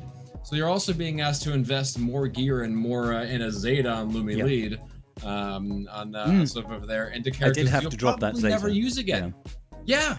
100% had to drop that Zeta. That's But I the didn't other thing mind that leaves 'cause- sort of a bad taste in your mouth. Yeah. Yeah, well that's why I'm not if those Jedi were more widely usable, I wouldn't mind so much about trying to push for that last box, but I do not feel good about R7ing or R8ing Lumi and Kit. You know what I mean? And a Plo I don't mind so much. Honestly, I don't really mind Plo too badly, but I don't want to R8 He's fine on the a Star rest of Killer them. team. So it's Yeah. and like you said, his ship is actually really useful for the negotiator. Yeah. But the rest of them, I know that I really don't want to do it. So I'm like, no, no, it's just not going to happen. So CG, bring out that extra box rewards and reintroduce the Kiadi Mundi special mission from Lightside Geo into the Geonosis planet for Rogue. You can even have those shards not reward players who already have a 7-star cam, so they get nothing. All right, do it. Like whatever you want to do to make that fair for the rest of us, not give us too much shard shop currency, because you seem to be very adamant about that. Do whatever you need to do to make that happen and help out those early to mid game players so they can actually do some stuff, because it's unreasonable, I think. I need another beer. This is such a I'm bad pouring idea myself some to more drink some more whiskey, right? And Nate, it's not that we can't get use out of Lumi. Like I could use her on a team. I could put like my best mods possible on her and like throw her somewhere. But I have so many other better options. I could throw Kit Fisto on a team, and I could he could do some amount of damage. But no matter how well I mod him, Kit Fisto will never be JKL. He's never going to have the same damage output as Jedi Knight Luke over there. It's just not going to happen. Honest to God, the only reason you're going to even use them is going to be dependent upon the Datacron metas that we're in. If you're able to split effectively, then it's another can of worms, and having the extra spread on Jedi is helpful at that point. But the majority of Jedi are just not going to be that universal. You're going to basically get two teams out of Jedi. One's going to be JML. The other one's going to be whatever else We're you talking got. so far at the edges over here. And the efficiency meta that we have, where I'm benching JML sometimes, like legitimately finishing GAC with some GLs unused. Without a doubt. I mean, let's be honest about where we're at over here.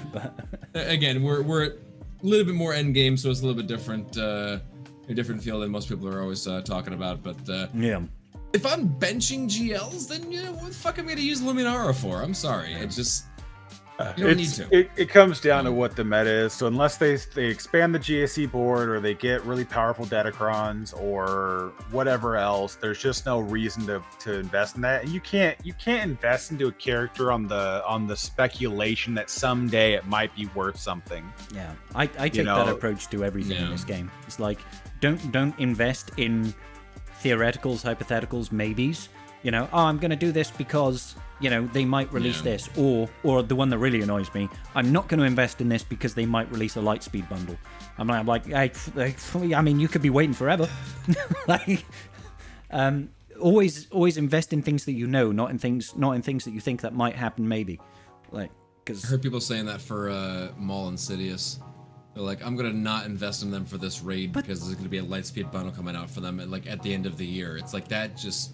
But there are already requirements for GLs, and they're easy That's what I deals. said. I know it's That's great what to I save the said. signal data. Don't get me wrong. Saving Right? signal data Oh, and stuff, that's absolutely. awesome. That is that's worth every single goddamn penny. For sure, but come on. Get them anyway. I know. Yeah. Born Snips. Jar Jar does not need to be R9 for anything, and Snips is a requirement for the new GL. So, if you look at it in that respect, you don't need to R9 Jar Jar at all. You don't need to run an R9 Gungan team. for the new raid. You can if you want to, but honestly, you could probably drop Jar Jar out that group and run R9 on the 4 others and still hit max box if you have the Omni. So, I mean, but let's be real. If you're gonna R9 anybody, not like you're gonna drop Tarpals before you drop Jar Jar. In my testing, it was actually easier with Tarpals than with Jar Jar, because granted this is at the R8 level. I've not been able to test R9 Gungans, but when I did the R8 4-man testing, it was a hell of a lot easier not using Jar Jar than not using Tarpals, because you lose the dispel on a basic and the shock, and it's like that's kind of useful in the raid. But that was just my experience with it, and you know, honestly, I do agree as well that if you've got 4 R9 Gungans, you might as well just do the whole damn faction, because then you can use them in TB and stuff. But hey, yeah, it's interesting. It's interesting. I think they've done a lot of good things with the raid. I do think they have. I think aesthetically it looks really nice. You know, I think they did a really good job of making each team that you use play differently and require a different approach. This is like the opposite of what we had in the speeder bike raid. This feels like Gungans feel very different to running Queen Amidala, which feels different to running Keller and Beck, which feels different to running Maul lead, which feels different to running Lumi lead. They've all got a different approach. They've all got like a different win mechanic. And I like that about it. I just don't like the time they have investment. some similar things, like some similar things you gotta look out for. Yeah. Obviously, just because you know they're facing the same opponents over there. But yeah, they definitely feel unique, and it's definitely not like the speeder bike where you're running the same fucking thing 8 times, except for the Leia solo, where it wasn't like the same strategy, same everything, same whatever. It definitely feels different, and that is for sure. Yeah. That I absolutely agree with. I mean, at least with the faction bonuses. And they're gonna get motion sickness. Sorry. No more motion sickness from driving through the fucking forest. Yeah. Like I don't. Garth. No, I don't mind. Like I like the creativity they have with the faction bonus and stuff like that. But another point of contention, I guess I have with it is so much of the GR bonuses are based on having a healer lead. It drives me up a wall that they're like, yeah, well, you know, it's for Lumi. I'm like, okay, but why are all the bonuses based off of this? Like, there are some really nice ones that'd be great to have for like Padme, but I don't want to take Jedi Consular to Relic 9 to get the cooldown reduction. Honestly, I think they would have they would have done a hell of a lot better if it was just have a Jedi healer in the team, because then people might actually relic Jedi Consular. Like people would do that just to throw him under Keller and Beck, and I'd be like, there we go. See, now this team is more reliable, and you don't need Can. So yeah. I don't know. I just feel like there was some parts of it design wise that they just like and not even design. It's just mechanically. They just got way too far down on a rabbit hole of like how to do this one particular thing, and it's just like it's not going over well because people that play the game in reality don't want to make unnecessary investments, and they're like, yeah, but you know, you guys could like totally crush it with Queen Amidala if you R9 Jedi Guardian and Jedi Consular. Like, you could eat my entire ass. I have a Relic 8 Consular for Rise of the Empire. Nice, dude. It's a rope platoon, man. Yep. Yeah, hey, I mean, let's hopefully have you roll that Jedi Consular Datacron. Oh, right. I got a cup one, but don't worry, I have a 1-star cup. So I think my cup is still. I think he's 7 stars, but I think he's level 69, and I think I've actually got the cup Datacron as well. Let's have a look. Yeah, I've got Sortie cup, 2 Enfys Nest ones. I did roll a decent one for Malgus. And I've got cup. I got Wampa as well. But you know what's really annoying about my Wampacron? Is I don't have the dark side level 3 that gives me protection up on dots, and it's going to be so hard to get that because I can roll light side as well. So it's like they're supposed to be fixing that. Are they? You know what the problem with that is that they're going to have to make that dynamic based on the level 9, because you can still re-roll level 9s to be light side or dark side. There's like right now, this Well, Wampa can still yeah. roll Enfys Nest. So it means that if it is currently a dark side level 9, it can only currently roll a dark side level 3. But if you re-roll that level 9 and you get a light side, it will have to change. I don't know how. If that's a problem for their coding, I don't know. Well, it was supposed to be that the alignment locked in what you accessed on the level 9, but I think there's something they didn't code that because they don't have. No, that can't be the case. I thought they only had like, I think the healers. There's no dark side healers. There's no dark side healers. Oh, what, like for the healer level 9? Yeah, so I think they didn't code it that way because you couldn't. If you rolled a lights or a dark side level 3, it would exclude the healers from the level 6. Ah, okay. So I think that's where it went wrong. But then that's their own fault. They've got like you could have just given Talia a freaking Datacron and balanced it out mechanically. Like, hey, there's a dark side healer. Cool, we're good to go now. Like, I don't know, man. It's real. The fact that I can't find it on their board for bugs that they're fixing, that annoys me. The light side, dark side thing? Yeah, but they're also like I don't know if it's a bug. I mean, if you look at the actual level 3, it says can re-roll it. But they made they made a update post about it. Did they say they were going to fix that? Or just no, they said they were they were investigating it. I don't know what the hell that even. I hope they can, because it's going to make the level 3s such a pain in the ass to try and roll. Where's the stupid post? That separatist lead investigating call to assist Jar Jar event. That's probably before the call to assist bug. I don't know. Yeah, the team is aware and investigating Datacron set 16's level 3 and 9 interactions. Okay, yeah. Oh, okay. So that was on July 2nd. I have a feeling that they're not going to fix that. I think it's going to stay. And that's just going to they say something about that like damn quick, because if they're not going to, I mean, it's fine if that's what they want it to be and they just want it to be a shit show experience for the player to have to like guess which way the fucking thing's gonna go. It's fine, already hard because like the breadth of level 9s that you can get is quite big, and then the level 9s themselves are multiple choice. So even if you roll the character you want, you might not get the level 9 ability that you want. Honest to God, if they can't fix it, the way they need to go back is just go, hey, fuck it. Everything gets scaled to the same reroll scale that the level 6s are on now. That would be nice, yeah. Like, if you can't solve the problem of those two things, just make it easier to keep re-rolling. We cap out at 40 instead of 80. Oh, that would be so nice. Fine. Like that, I can settle for that. That's fine with me if they can't fix this bug. But let's not get into the first for level 6, Yeah, let's not go through the first week of GAC and be like, oh, well, we fixed it mid-battle.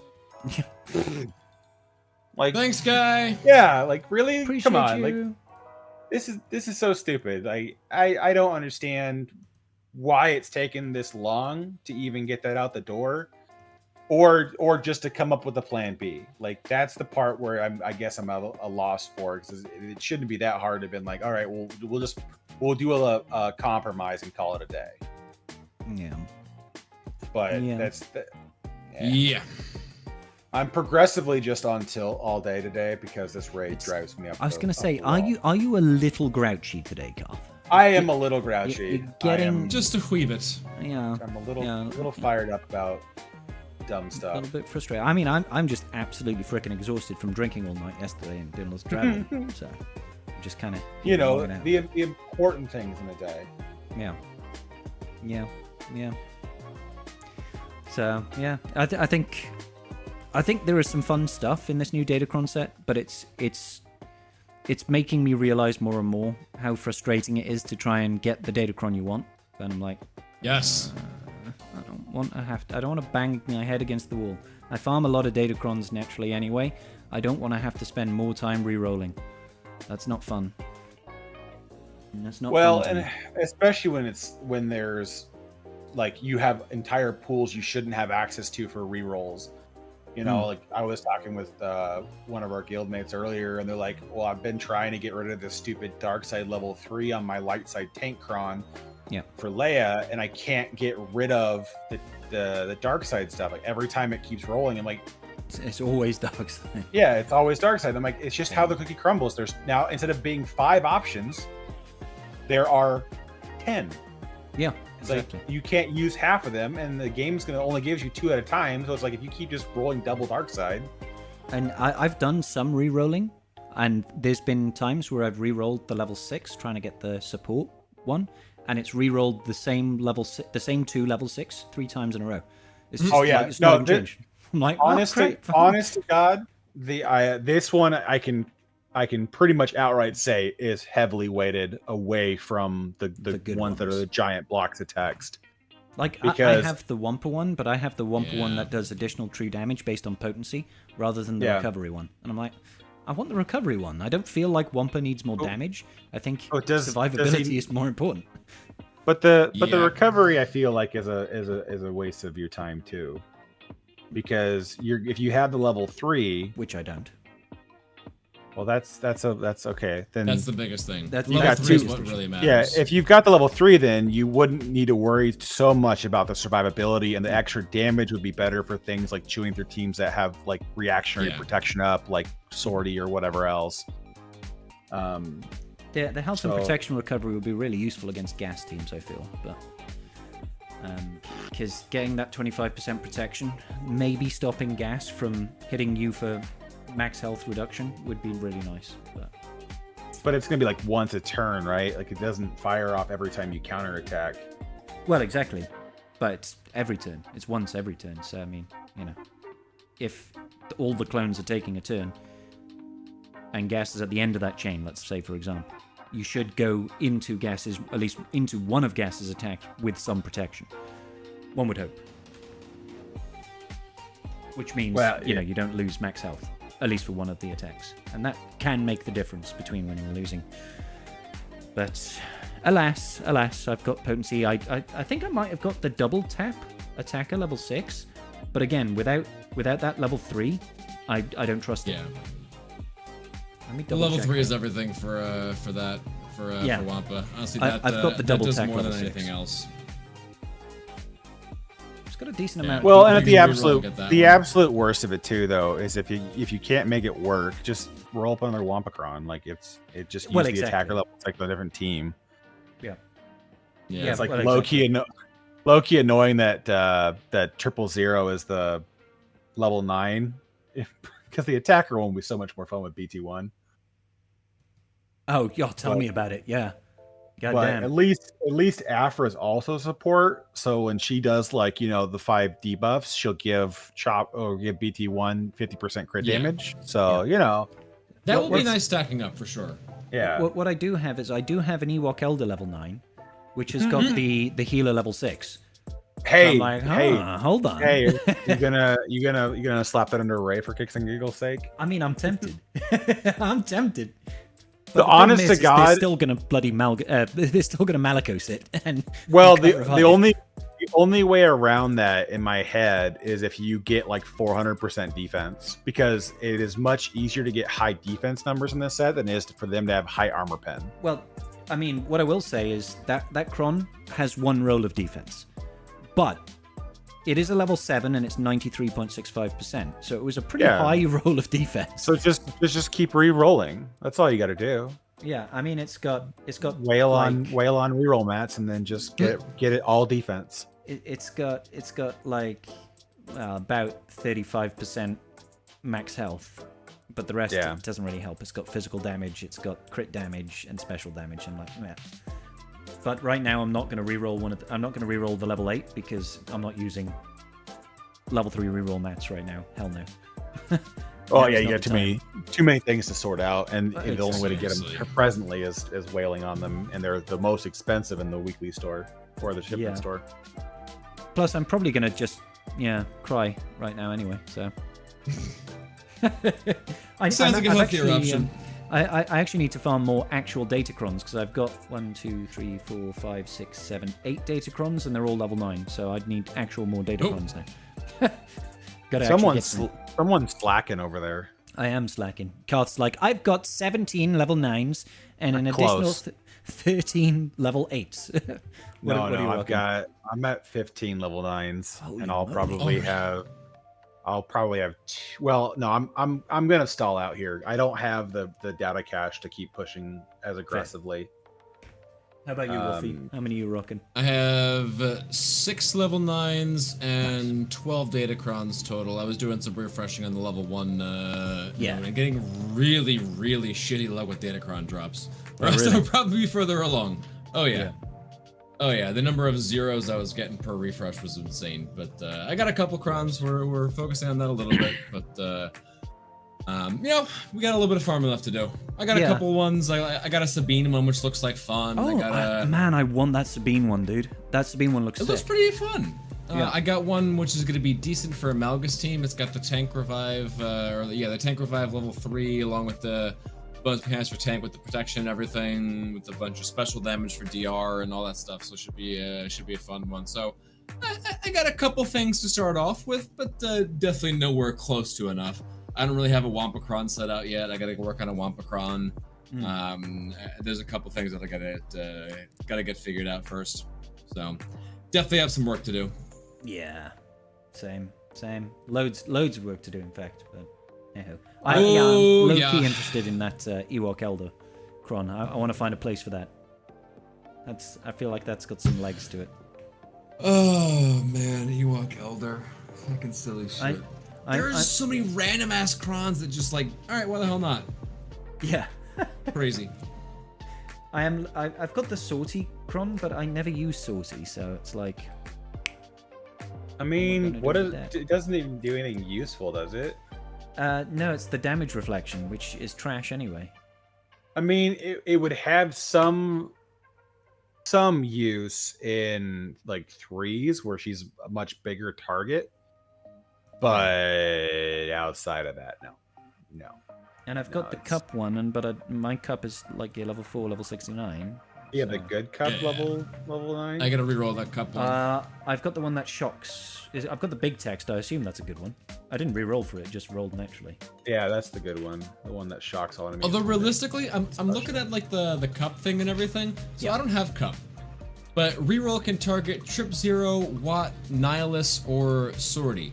For a light side cron, like to use for general light side stuff, I feel like I don't give a flying fuck about the level 9, and it could just stay as cup and just use that with a general team elsewhere, like do some stuff. Well, any support team, right? So go you can do like Dash and his base, Dash with attackers, and Dash is a first AOE is going to give everybody 150% critical damage, which is nice. That's not yeah. That's what I'm trying to figure out, because I did roll the young Han one, and I'm trying to figure out how I'm going to make that work. I'm just going to save some reroll mats and leave it as cup and just, go somewhere else with it. Oh, yeah, no. I'm not using any of my level 9 rerolls for a while. I'm going to be rolling deep in just getting level 9s first, I think. We'll worry about level 9. They're just too expensive, man. Too expensive to use and to farm and get. So... Yeah, so I'm not too sure. Yet, I've yet to test any of these new data. I haven't even tested my Night Trooper Datacron yet. So... Blasphemy. Well, it's hard to test when all you can fight is JMK. Yeah, JMK with the really irritating cron. It's like, look at all my attacks that turn doing nothing. Yeah. And Blight can be resisted right now, so... When they have tenacity out. That's one of the bugs that came out with the Kron set, is that the blight on the Kron and the blight on his special can be resisted, even though they say they're unresistible. Oofed. Honest to God, I mean, it's good that they told us, but like, what a dick punch for a update post where you have more known issues on your update post than you do things coming to the game. like. I can't, it was just weird. Like, hey, new updates out, but like 99% of this like page long update is the fact that we have a lot of known issues. Shit's fucked, y'all. Yeah. Okay. Yeah. Great. Can't wait to play the raid with all these bugs for the raid. Yeah, best time ever. It's a genuine experience. I'm gonna know exactly how things should be playing out. Yeah, game is definitely in a bit of a weird spot right now with stuff going on, but I don't know. It's just a little bit disappointing after the road ahead when all you really have is, marquees. I'm like, I would like something to look forward to. But I mean, they gave us stuff to look forward to, but it's like the slog in between is just wailing. Well, yeah, it's wailing, or for those people that don't wail, it's just like 6 months of twiddling your thumbs waiting for stuff to go farmable. Yeah. So, and don't get me wrong, like Balin's Skull, I'm super stoked about. GL Ahsoka, great, absolutely, give it to me. More Night Sisters, amazing. Oh, yeah. That's good stuff, but 100%. we need more than just characters. Yeah, that was the biggest thing with like the road ahead. It wasn't really just like a road ahead. It was just, hey, here's a roadmap of characters coming out. Yeah. So I know we talked about that last week, but it really rings true. We got more information from like the other posts and the other things that they had as opposed to the actual road ahead post. Yeah. So thank you for the list of characters, but I feel like we need a little bit more. Yeah. Some news, something as to where this game is going. Because if all I'm going to be doing is just banging my head against my desk, yelling at this raid for the next 8 months, then I'm gonna need something. We're already at the point like, can we get a new raid already? I mean, can we go back to running speeder bike pursuit with the Mark III rewards for like 2 months? Let you guys sort this out. Technically, to meet their deadline, because they said by end of summer. Yep. And it came out early summer. Wow, midsummer. Yeah. Well, I mean, yeah, I guess depends on when you look at summer starting, somewhere in May. Yeah. Yeah. So yeah. It definitely came out a little bit earlier than I was expecting. Yeah. So it's like you guys still had like a month you could have pushed it out, and people I thought it was going to come out like this time, mid-July. Mid-July is when I thought. So that we'd have like 2 weeks worth of raiding, and then Jar Jar would come back. Not, like 2 weeks before this, and we get a month worth of raiding before Jar Jar comes out. Yeah, I don't know why they got so rushed to shove it out the door. Because I mean, it's been a trope now that shouldn't really be continued. But like when they have major releases and you've got pretty glaring issues, like you're not putting a good foot out. And I think that's not setting well with a lot of people, because like the Leviathan shenanigans was just astronomically sideways. Oh my god, Leviathan was a clusterfuck of a release. We didn't quite have nearly as bad with Leia when she dropped. There were a couple bugs that were a real pain for day one players, but they fixed that relatively quickly. Tier 4 of the event. Yeah. Sorry, if RNG's on your side, pound sand. Oh, yay, thank you. It wasn't even RNG, dude. Like, how many times did we try that battle? Was it like it was times? you needed absolutely everything to go your way and be Relic 9, and you could get through it, because there were players that did. Some players spent way too much freaking energy proving the point. I think there was players that had attempted it a dozen times and got their 3 successful runs. Let me direct your attention to the update on July 2nd over here. Battle for Naboo raid is here. Yay, Night Trooper. We got a couple new things in the game. We got a couple of fixes. Known issues. 2 Datacron known issues, 2 Night Trooper known issues, Battle for Naboo 1, 2, 3, 4, 5, 6, 7, 8, 9, 10, 11, 12 separate known issues. Ouch. On the update post for, hey, our new raid is in the game. Right? Nice. Right? Nice. Like it's I don't... Just kick it down the road a week. Try to fix something. Like, get that list cut in, into 2 small items. Like... I don't know why they would put that out there, man. It blows my mind. It's just, yeah. It doesn't really look all that amazing when they push that out. So no, when it feels like the only reason they're pushing out now is so that fewer people have Jar Jar available for when the raid is live.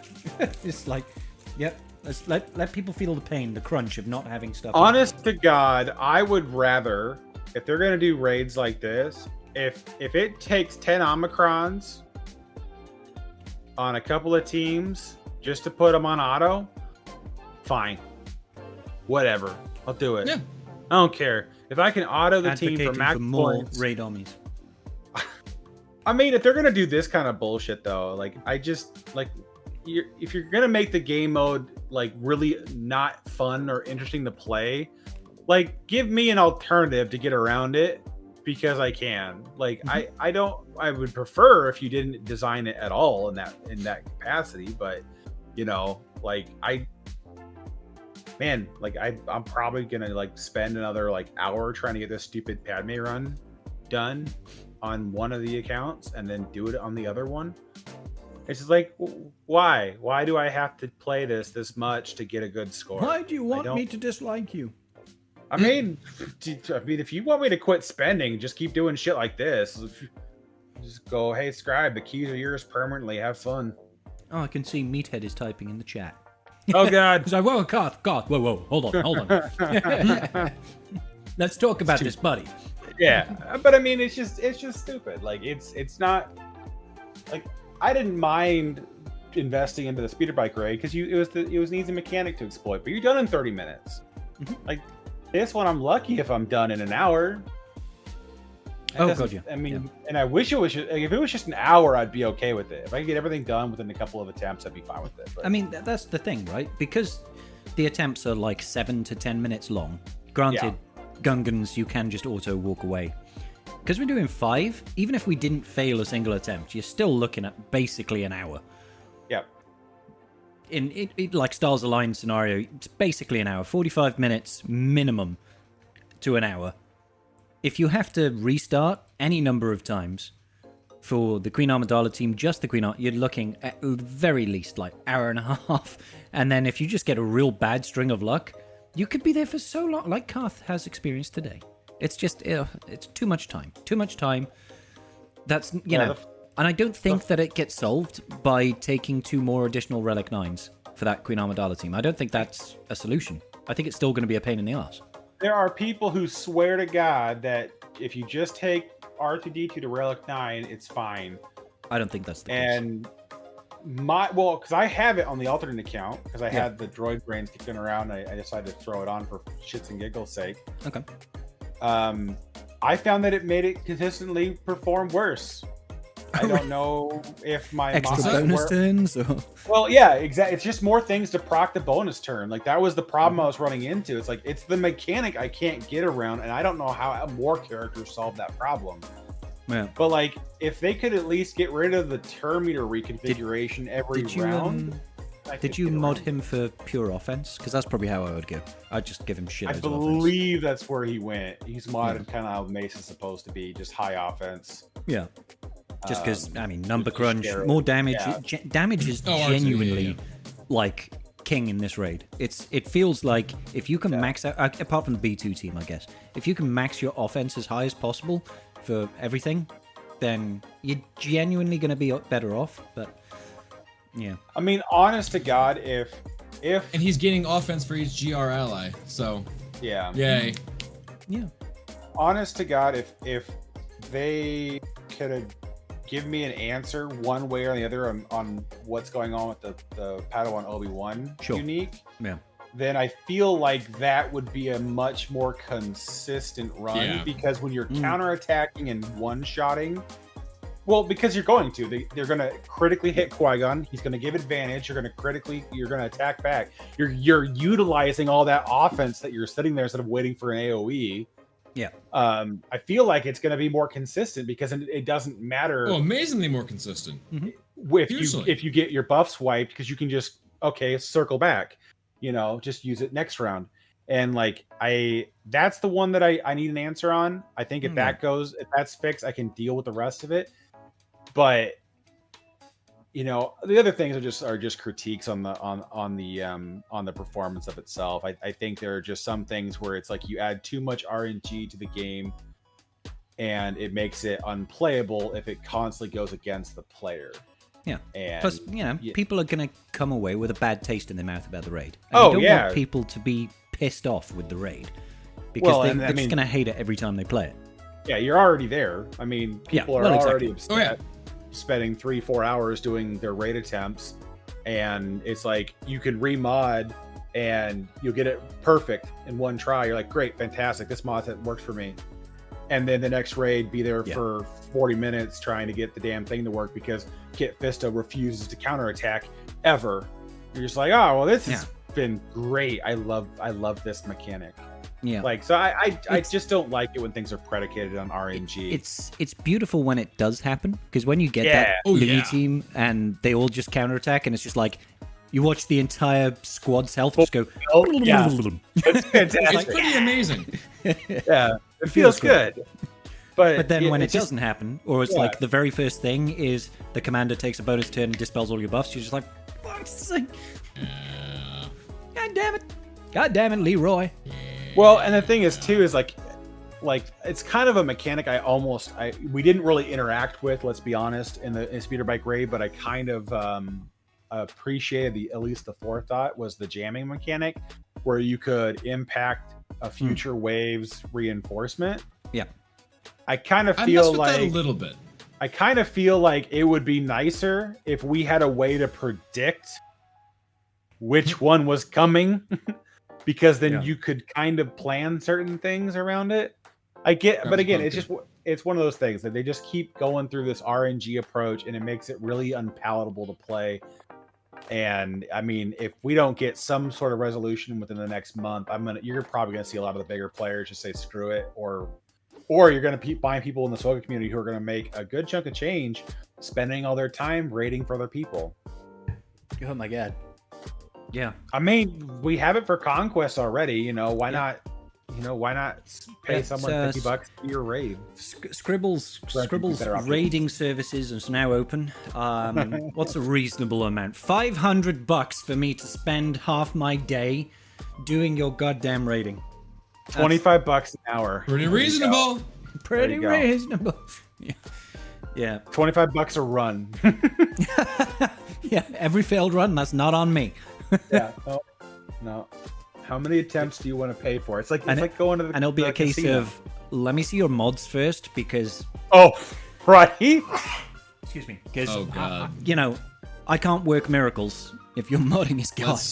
Well, like the Temper Lumi expectations. Yeah, the Lumi team is like, do you have 5 offense sets with health secondaries with good secondary stats and high speed? Yeah.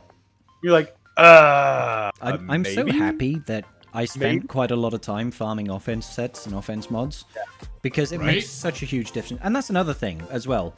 Like, if you want good scores, you have to remod, and that's with the way the game's set up. If you don't have hot utils, that's such a ball ache for everybody to do. The raid difficulty is so high. It should have just been, if you figure out the strategy and the mods, you win. And it's not. And that's the part. Like, if it was like you said, if it was easier, took less time, and it just like you're a minute into it, and it's like, all right, that's a failed run, start over. No big deal. I could live with it. Either end of the spectrum I could live with, but we're in this really shit middle ground where it's just like we're getting the worst of all fronts. Yeah. And there's not a net positive. Like, I don't see any benefit to dealing with this level of abuse on a raid. It's like, I would rather just, spend. I think they missed the mark on this one. Yeah. Like, I appreciate that it wasn't solved in 30 seconds like the speeder bike raid was, but at the same time, there is that. Yeah. It's a lot to ask of people. It is. It is definitely a lot. Right now, I think Karth would rather shit in his hands and clap than play the Queen Amidala raid. Like, it's... I mean, you're not entirely wrong, though. It's like, it's just so frustrating to sit there. Like, if you want to make things challenging, that's fine, but the reward needs to be worth it. And like, for me, like, I would rather just go, you know what? 2000 Mark III, that's going to be about 20 arrow magnifiers that I'm going to be out because I'm not getting them. Oh man, which would I prefer? Spending 5 hours of my life doing this raid, or taking 2 hours of my paycheck and just buying the crystal difference? Yeah. Because Just buy an extra Volt, every other week. Well, I'm not saying that's the route for everybody, but I mean, I think that's where a lot of people who spend are going to be thinking about it, because honest to God, man, like I got so many things to do on a Sunday besides sit and play this raid. Exactly. You've got tribe talks to do. I mean, would you rather spend 3 hours raiding or 3 hours tribe talking? I mean, right now I'm doing both. No, it's 2 for 1, man. 2 for 1. My brain was done. Ooh, baby. I should have just taken the 3.3 and called it. That's what I should have done. Yeah. I mean, honestly, if you can hit a 3.3 on the Queen Amidala, that's actually pretty good. Usually, if you get like that 3.185, I think is you get to the last wave in rage hits and you don't kill anybody. Yeah. Like, take it. Take it.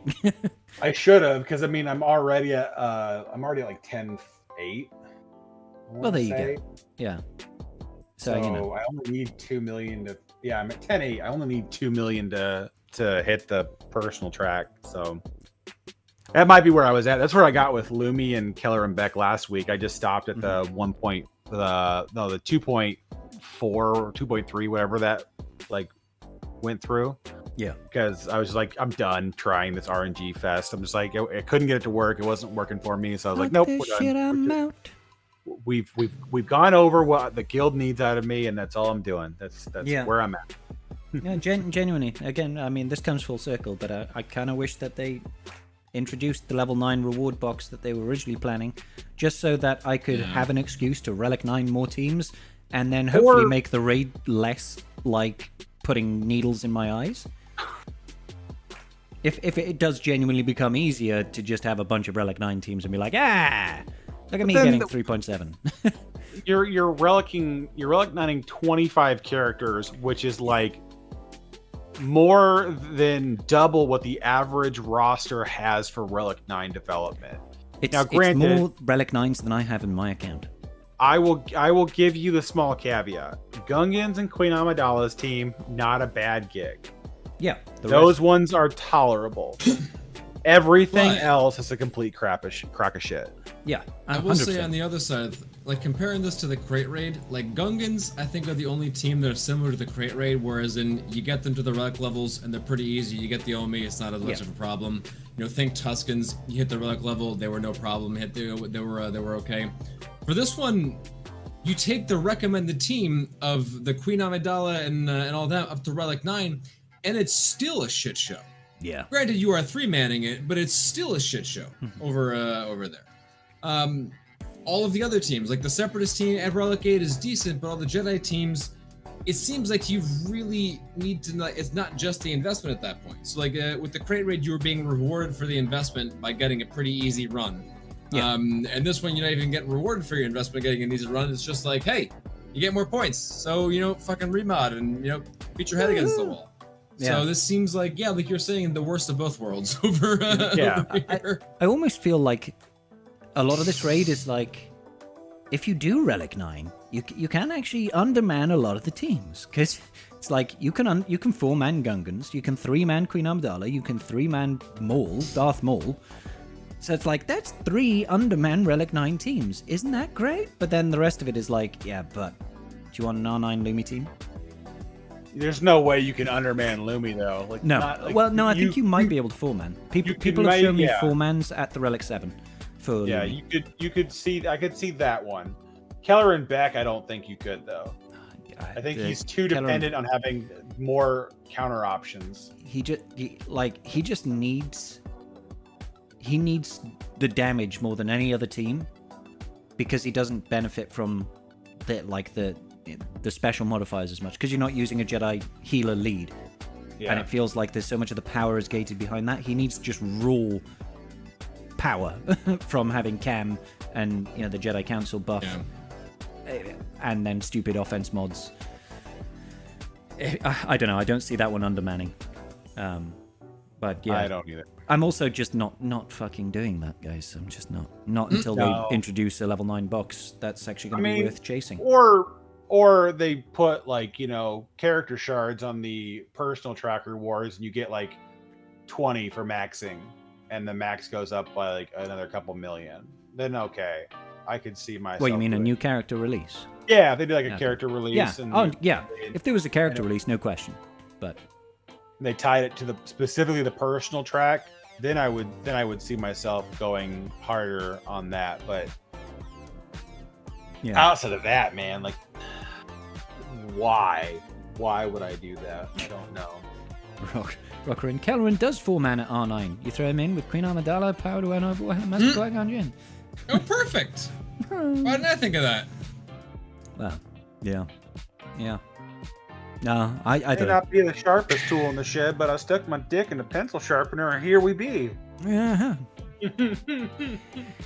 I got extra penetration now, boy.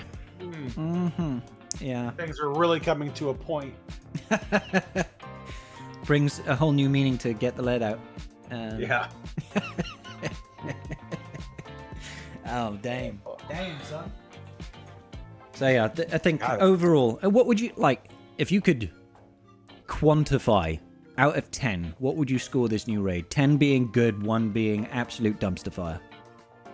I mean, I would go with like a 5. Like, okay, yeah. Visually, it's a good raid. It was far better than my expectations were, which was basically like Sector 3 boss fight. Oh god, yeah, that was the expectation, and they beat that. They beat that, but they did a good job with the map. They did a good job changing the camera angle to be a lot more interesting than just a side view. Yeah. The thematics was really good. Adding the space feature and making that part of the raid was a good idea. Most of the mechanics are relatively fine, but it's like it's in specific situations where the RNG just takes over and it becomes unpalatable to play. That's where I think everything starts coming off the rails. It's like you make all your GR teams heavily dependent on their buffs, and then you give the commander the ability to strip everything away every 3 turns, and he gets bonus turns. And then bonus turns, bonus turn meter, all this other stuff that goes with that. And I think you just add to a point where it's just like, well, this isn't fun. I think the raid has like a lot of good elements to it, like individual aspects and parts which are pretty good, but like the whole thing just brought together just is definitely a little bit lacking over there. So I think probably around a 5. I think it's maybe like a 5 or a 4. I don't know. Is a pretty fair estimate for that, because some of it takes a little bit too long. It takes too much remodding, but the visuals are great. I think the mechanics are pretty okay for the most part. Although minus points for the turn, I'm leaning towards like a 4 now, because the turn meter. Now I'm thinking about the mechanics. The turn meter thing is all fucky. Some things aren't working really like it feels sort of great. Yeah, there's a lot of things which are a little bit screwy with the mechanics over here. I think I'm probably gonna land on like a 4, maybe a 4 or a 5. Fuck. It's both a failing. I mean, I'm splitting different like hairs between a failing grade versus a failing grade. So either way, it's still either way, you didn't hit it with this one, CG. Yeah. Either way, it's still a fail. But let's give it a 5. We'll leave it on that and see what happens, because it's not all bad. It's not 100% all bad. There's some things which are manageable. Yeah. But I think that we'll give it a 5. The very best thing that they did is the aesthetics, right? Because it does look good. Like, even the droids walking through the shield, and it's like they've got a slightly slower gait, and then they speed up. And, the transition up into the space battle is actually incredibly smooth. I was expecting that to, like, lag the crap out and That's stuff pretty like nice. that. And, yes, I do agree with you, Wolf. I think there is too much remodding. I personally don't mind it, because I don't mind just having hot utils loadouts. That doesn't bother me.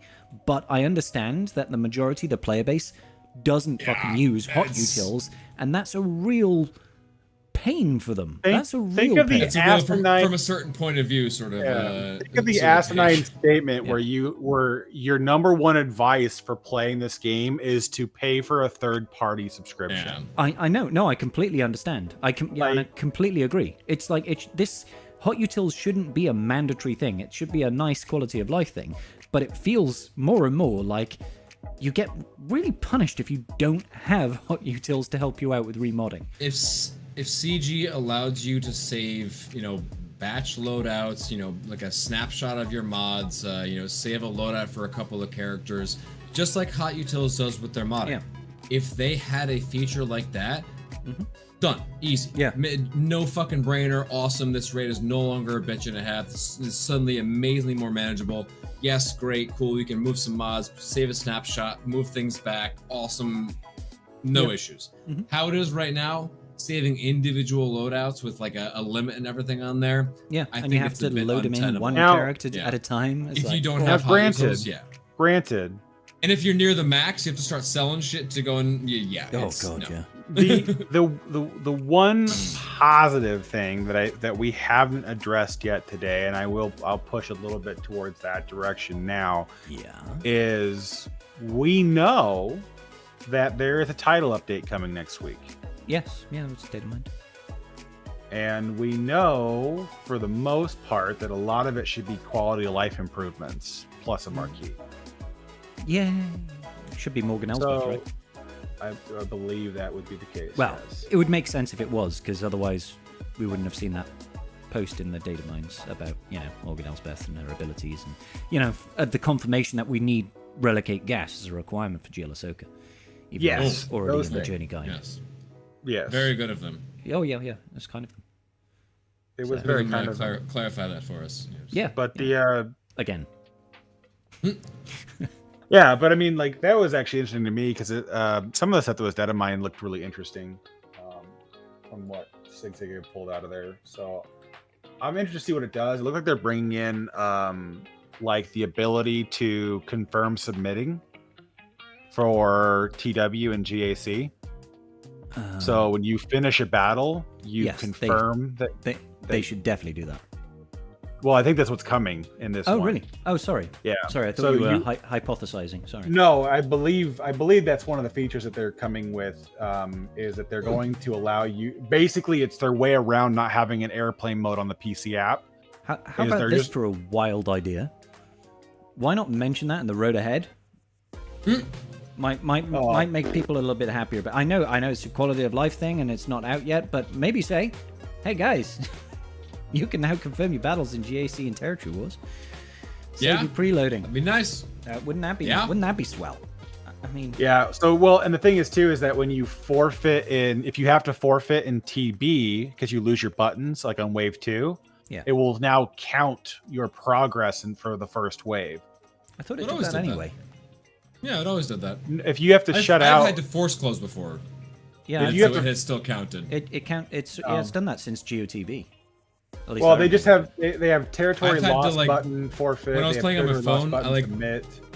Yeah, I say I literally like would go to like the app stack and just like close the app, just like. Oh, they that, also- and it would they still al- count. They also put a confirm exit on the PC client. Oh, that's so annoying. You know, Look, like you know, when you go yeah, to hit like the activate the home X button, you accidentally hit the cross. You're like, oh, for God's sake, close down Yeah. the damn app. Yep. I've done Yeah, that so a number of times. they're adding that to the Yep. game. It's Good. PC new account view, exit game description. Are you sure you want to exit? Yes, exit, cancel, exit game. That would be nice. But Yeah. there's some quality life stuff coming next week. I'm hoping it's also a slew of bug fixes, and I hope the update comes before GAC goes live on Wednesday because I really don't want to be dealing with that during the attack phase.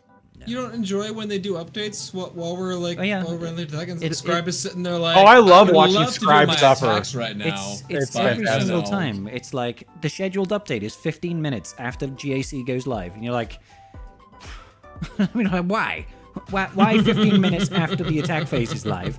So I'm sat there like, I could do a battle, but I have to wait for this update that may or may not come, because I know as soon as I go in, they will force this update out and kick me out, and I will drop a battle unnecessarily. God And damn I it. will laugh maniacally All right, all over the. It's getting late, guys, so I feel we should jump over to Tribe Talks questions. Yes. 'cause Oh, we have a few of those. Oh God, I don't we have know, any? but I'm going to assume we do. we have a few. I think we've covered a lot of them though, because most of them were bitching about the raid. Good. Okay, so... okay, yeah, we've only got a few. I think we answered that Great Mother's having 3 Omicrons last week, did we? Yeah, Yeah. Not gonna happen. Yeah, Not it'll be game same mode. game mode. I'm expecting TW for them. Yeah, I should say Morgan would be. What did it say for Morgan was going to be? I didn't tell us. I don't think They we've didn't had say? that confirmed yet. Okay. Nope, no, they didn't tell us. But we'll find Well, I out think on TW for the Tuesday, Great probably. Mothers. I'll probably get Kit Oh reveal yeah, if on we get Tuesday. Morgan this week. Yeah. So I know Bomber was very frustrated. He put a question, which isn't really a question, and we have answered this. How shit is this raid? And why are the rewards so meh? I'll be honest, like, the rewards are not meh. The rewards are just as good as they always used to be, but that's part of the problem. It's assuming you can get them. Yeah, assuming you can get them. Nothing has changed. There's nothing extra. You just have to spend more crap to get it. It's like, yeah. So, sorry, Bomber. Everyone's favorite response to everything. Yeah. Just do more for the same amount of reward. Oh, yeah. Do you want tell to me more. Tell me more. I am so excited. Do you want to have a bunch of Relic 9 investments to earn slightly less than you were before? And you're like, wait, what? No, hang on. Hold on. Yeah, please. Tell me more. How can I do this? Can we do more of this in the game mode? They'll be useless characters. Hey, do you remember Luminara? Yeah, so it's fun times. But we have kind of talked to death about the raid already and already bitched, so we won't bitch further about that. Shoran asks, though, talking about recent changes, how do you like or dislike the changes to the new Datacrons? And we did kind of talk about this a little bit. We talked about that a little bit, but let's talk high level. Overall, are you guys happy about the extra diversity, which is an old wooden ship they used in the Civil War era, or do you find it more frustrating? So I think in theory it's a kind of cool concept to have like the support and the tank and the attacker and that sort of stuff, like delineation for the for the breakdown as opposed to by the faction, just because it forces you to think in a different way. Like mostly it's all of our Galactic Republic are together and all of our Sith are together, this sort of stuff. So you'd like break it up based off the faction. You would look for your Datacron based off of that, and that was how you would determine it. But these are Datacrons that can that are not only affecting like that, but can affect every single squad in the game. So even though there's no Sith Datacron, you can use these tank ones with your Sith, or even though there's no Scoundrel Datacron, you can use these support ones with your Scoundrels. What have you. So in concept, I like that a lot. I think it's a really interesting take on the Datacrons, mixing it up from the old style. I think right now in practice there's almost a little bit too much variety to be able to benefit from it fully, like in the 9s and like the 3s rerolling between dark side and light side. So I think it's a cool concept, but right now it's a little bit much as far as execution goes. And it might be a bit overwhelming. Yeah, I wouldn't have minded the wide span on this one if they had cut all the reroll tiers cost in half. I think that would be nice. That would have been a good compromise for how busy this set is. I like the idea of having it being tag based, and it's unique. There's way more theory crafting goes into it. Oh yeah. The part I don't like with that though, in the same stride though, is that its power is going to be so inconsistently applied, because if you don't have a team that utilizes at least a couple of those tags, I feel like you're going to massively undercut the value of the Datacron, and it's going to be like, if you don't have the one-trick pony that's going to cover your butt here, then I feel like you're just going to suffer through this process of just like, oh, well, I have a tank cron, but I didn't roll any good tank stuff with it, and I don't have a good team for this, or whatever it ends up being, right? Then I feel like it's a little bit on re-rolling. Yeah, I like that's where I like the faction stuff a little bit more, because the faction stuff, it's like, as long as you have the faction built, you can still plug and play the cron. Yeah. Even though you don't have like the level 9 supports in your, whatever team. Yeah. Oh yeah. Yeah. Oh yeah. I'm with you on that one.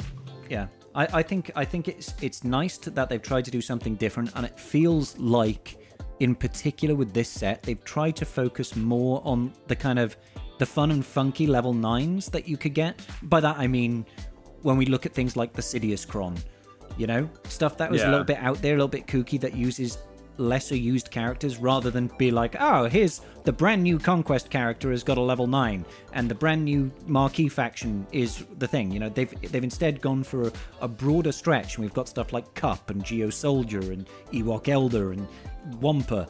You know, like it's not like the latest meta is the focus, and if you don't have it, you kind of shit out of luck. They've tried to go a little bit broader. They've got some stuff that's just kind of zany and wacky, and I think that's fun. But I do agree, I think it's overwhelming. It's too much, just based on scope.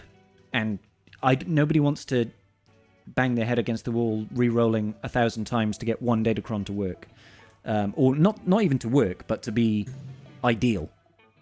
So that's the part that I'm kind of turned off by. Think about like what you were saying with the level 6s over there for the faction. Yeah. You get the faction, you can plug and play within that faction. That's great. Now we have it for every faction. Yeah. So it's like it's the same thing, but instead of going, oh, I can use that one on this other GR team, this one on this other GR team, you're now doing that with literally every team in the game. Yep. Because these are for literally every team in the game. Yeah. So it's like I said, and like you were saying, it almost seems like it's a bit much. Yeah. I like the idea and concept, but it seems like it's a bit much. Just a little overwhelming. I think more so than ever before, going into 3v3, nobody's gonna know what the hell works. Like, it's literally gonna put all the new crons on defense, take all your GLs to offense, and try to figure it out. And hope, because there's been far too many Datacrons in the current meta where, like, you take your GL on offense and still lose. I mean, look at the Holdocron, what the Holdocron was doing to people. Oh my god. That was like beating JML and beating Rey and beating Lord Vader. It's like, I know, sure, like, if you know what you're doing and you know how to beat it and you take the right team, it's great. But if you are caught off guard or something goes wrong or you get a game crash or something, you can get absolutely boned by that one Datacron because it's ridiculous. Now, you know, I wouldn't be surprised if a lot of these new Datacrons can just take out GLs even if you're using them on offense. Like, well, it's going to be weird and wild and fun and wonderful and terrifying. And we're going to find some crons out there that we're going to absolutely despise, I'm sure. Can't wait. It's going to be brilliant. Lots of them. Hey, but on the plus side, the Finn cron is gone, so, you know. The Finn cron has gone. I'm very excited about that. The Bane cron has also gone, and so has the Sidious cron, which I'll take. You know, I'll take. I'm going to find it really funny when people start taking Bane in, and he's going to lose occasionally, and people are going to be like, "What the hell? You mean Bane a lot? Bane is supposed to just beat everything all the time." Like, he's gonna struggle against things like Rey. He's not gonna kill JMK quite so easily. Not without C. I mean, without C, he's not gonna fight a lot of GLs anymore. He might actually become a C. Sorry, apologies. Let's phrase that correctly. C might actually become the Bane Lifter now. I say, let's go. Phrase that properly. Thank you. Show some respect. Yeah, exactly. To the true galactic legend. Exactly. I mean, he does hold it so well. And he's attacker, right? So he'll get stuff like the double tap level 6 you could use with him. Ooh. That's not too bad. He doesn't do dots, does he? So the stacking protection up is not really that great for him. Yeah, no. If you're running him with C, you're not going to be running any tanks, and they wouldn't be able to revive anyway. Basic doing speed up is not too bad. Dark allies using special ability gain 15% turn meter could be okay. Can't hurt. Yeah. You know. I mean, it won't help you beat JMK, but... No. You can try. Yeah, you can try, but you will not be successful. The critically hitting, letting him attack again is still going to be pretty damn nice. And, my god, dealing bonus true damage as well. Ooh, yeah, that will be... Like, you'll basic with Bane and he'll, like, start wiping the floor with people. The whole team is just going like, whack! So yeah, I think he'll enjoy some Datacron action, but it's not going to be the same as, hey, let's have a ridiculously powered, unkillable summon. Well, not that he's killable, not permanently killable. He's just going to respawn every time Bane takes a turn and gradually become more and more powerful. Summoning, yeah. It's the scariest Sith Trooper ever. Yeah. It's going to be fun. Do we have any other questions, guys? One more. Jinker says, do you think a new ship would be required for GL Ahsoka? I mean, the one pictured is Ahsoka's Starfighter, so I'm hoping they're going to be nice and just give us Ahsoka Starfighter. It could be a placeholder. I don't see us getting a new ship requirement, personally. Yeah. What about you, Koth? New? No, I think it's just Ahsoka Starfighter. I don't think they're gonna give us anything new to work with. Yeah. So yeah. Morgan Elsbeth, what do you expect her kit to look like? I mean, we have the names of the abilities, and we know that she's a tank. Yeah. We talked about it a little bit earlier. Yeah. Honestly, I don't know. I don't know. I think if, they said that she's going to work with Spirit and Talia and Initiate, was it? Or Acolyte? I can't remember. So I'd like to feel like some sort of sacrifice mechanic. Oh, yeah. Something that plays into that strength, maybe passing additional foresight or, I don't know, something when you remove turn meter or healing. I have no idea. But we'll find out in 2 days, probably. Oh, yeah. Probably in 2 days. Hopefully. Find out tomorrow. Why not tomorrow? We'll They find have out been doing tomorrow. Monday releases sometimes. Monday releases, man. I've been doing Monday that for releases. a while. They've been doing like Mondays and Tuesdays. It's been weird. Yeah. No, can't read them anymore. Yeah. We'll find out soon enough. All right, guys, I really do apologize. I know we normally go for a little bit longer than this, but I am going to have to call it because it's midnight and I've got work in the Grab morning. as a pumpkin. It's okay. Yep. Yep. I am going to have to call it there. But it's been wonderful. So, Carthrick, Wolfie, thank you once again. No tribe talks next pleasure. week, right? Correct. Correct. you're both- I'll be camping. Oh, is it Renaissance Fair stuff or are you just camping? No, just camping. Renaissance Fair is in September. Ah, okay, cool. I went camping this weekend with my brother. It was good. In Big Bell Tent. Nice. It was great. Yeah. Ooh, very nice. Yeah, so no tribe talks next week. Gentlemen, thank you so much. I'm going to find us somebody raid into. There might be somebody live. Who knows? Maybe people are doing conquest-based things or something. So I was going to go live later, but then we had late tribe talk, so we'll see if I end up going live. I'm going to take grab a snack or something and see what's going on. But yeah, always a good time. Yeah, definitely. Absolutely. Absolutely. Oh, excuse me. Okay, I'm going to find someone to send us off to. Everybody at home, thank you all so very much for joining us for today's episode of Tribe Talks. And we'll see you all tomorrow for probably some conquest and chill, I guess. Peace out, guys. Good night.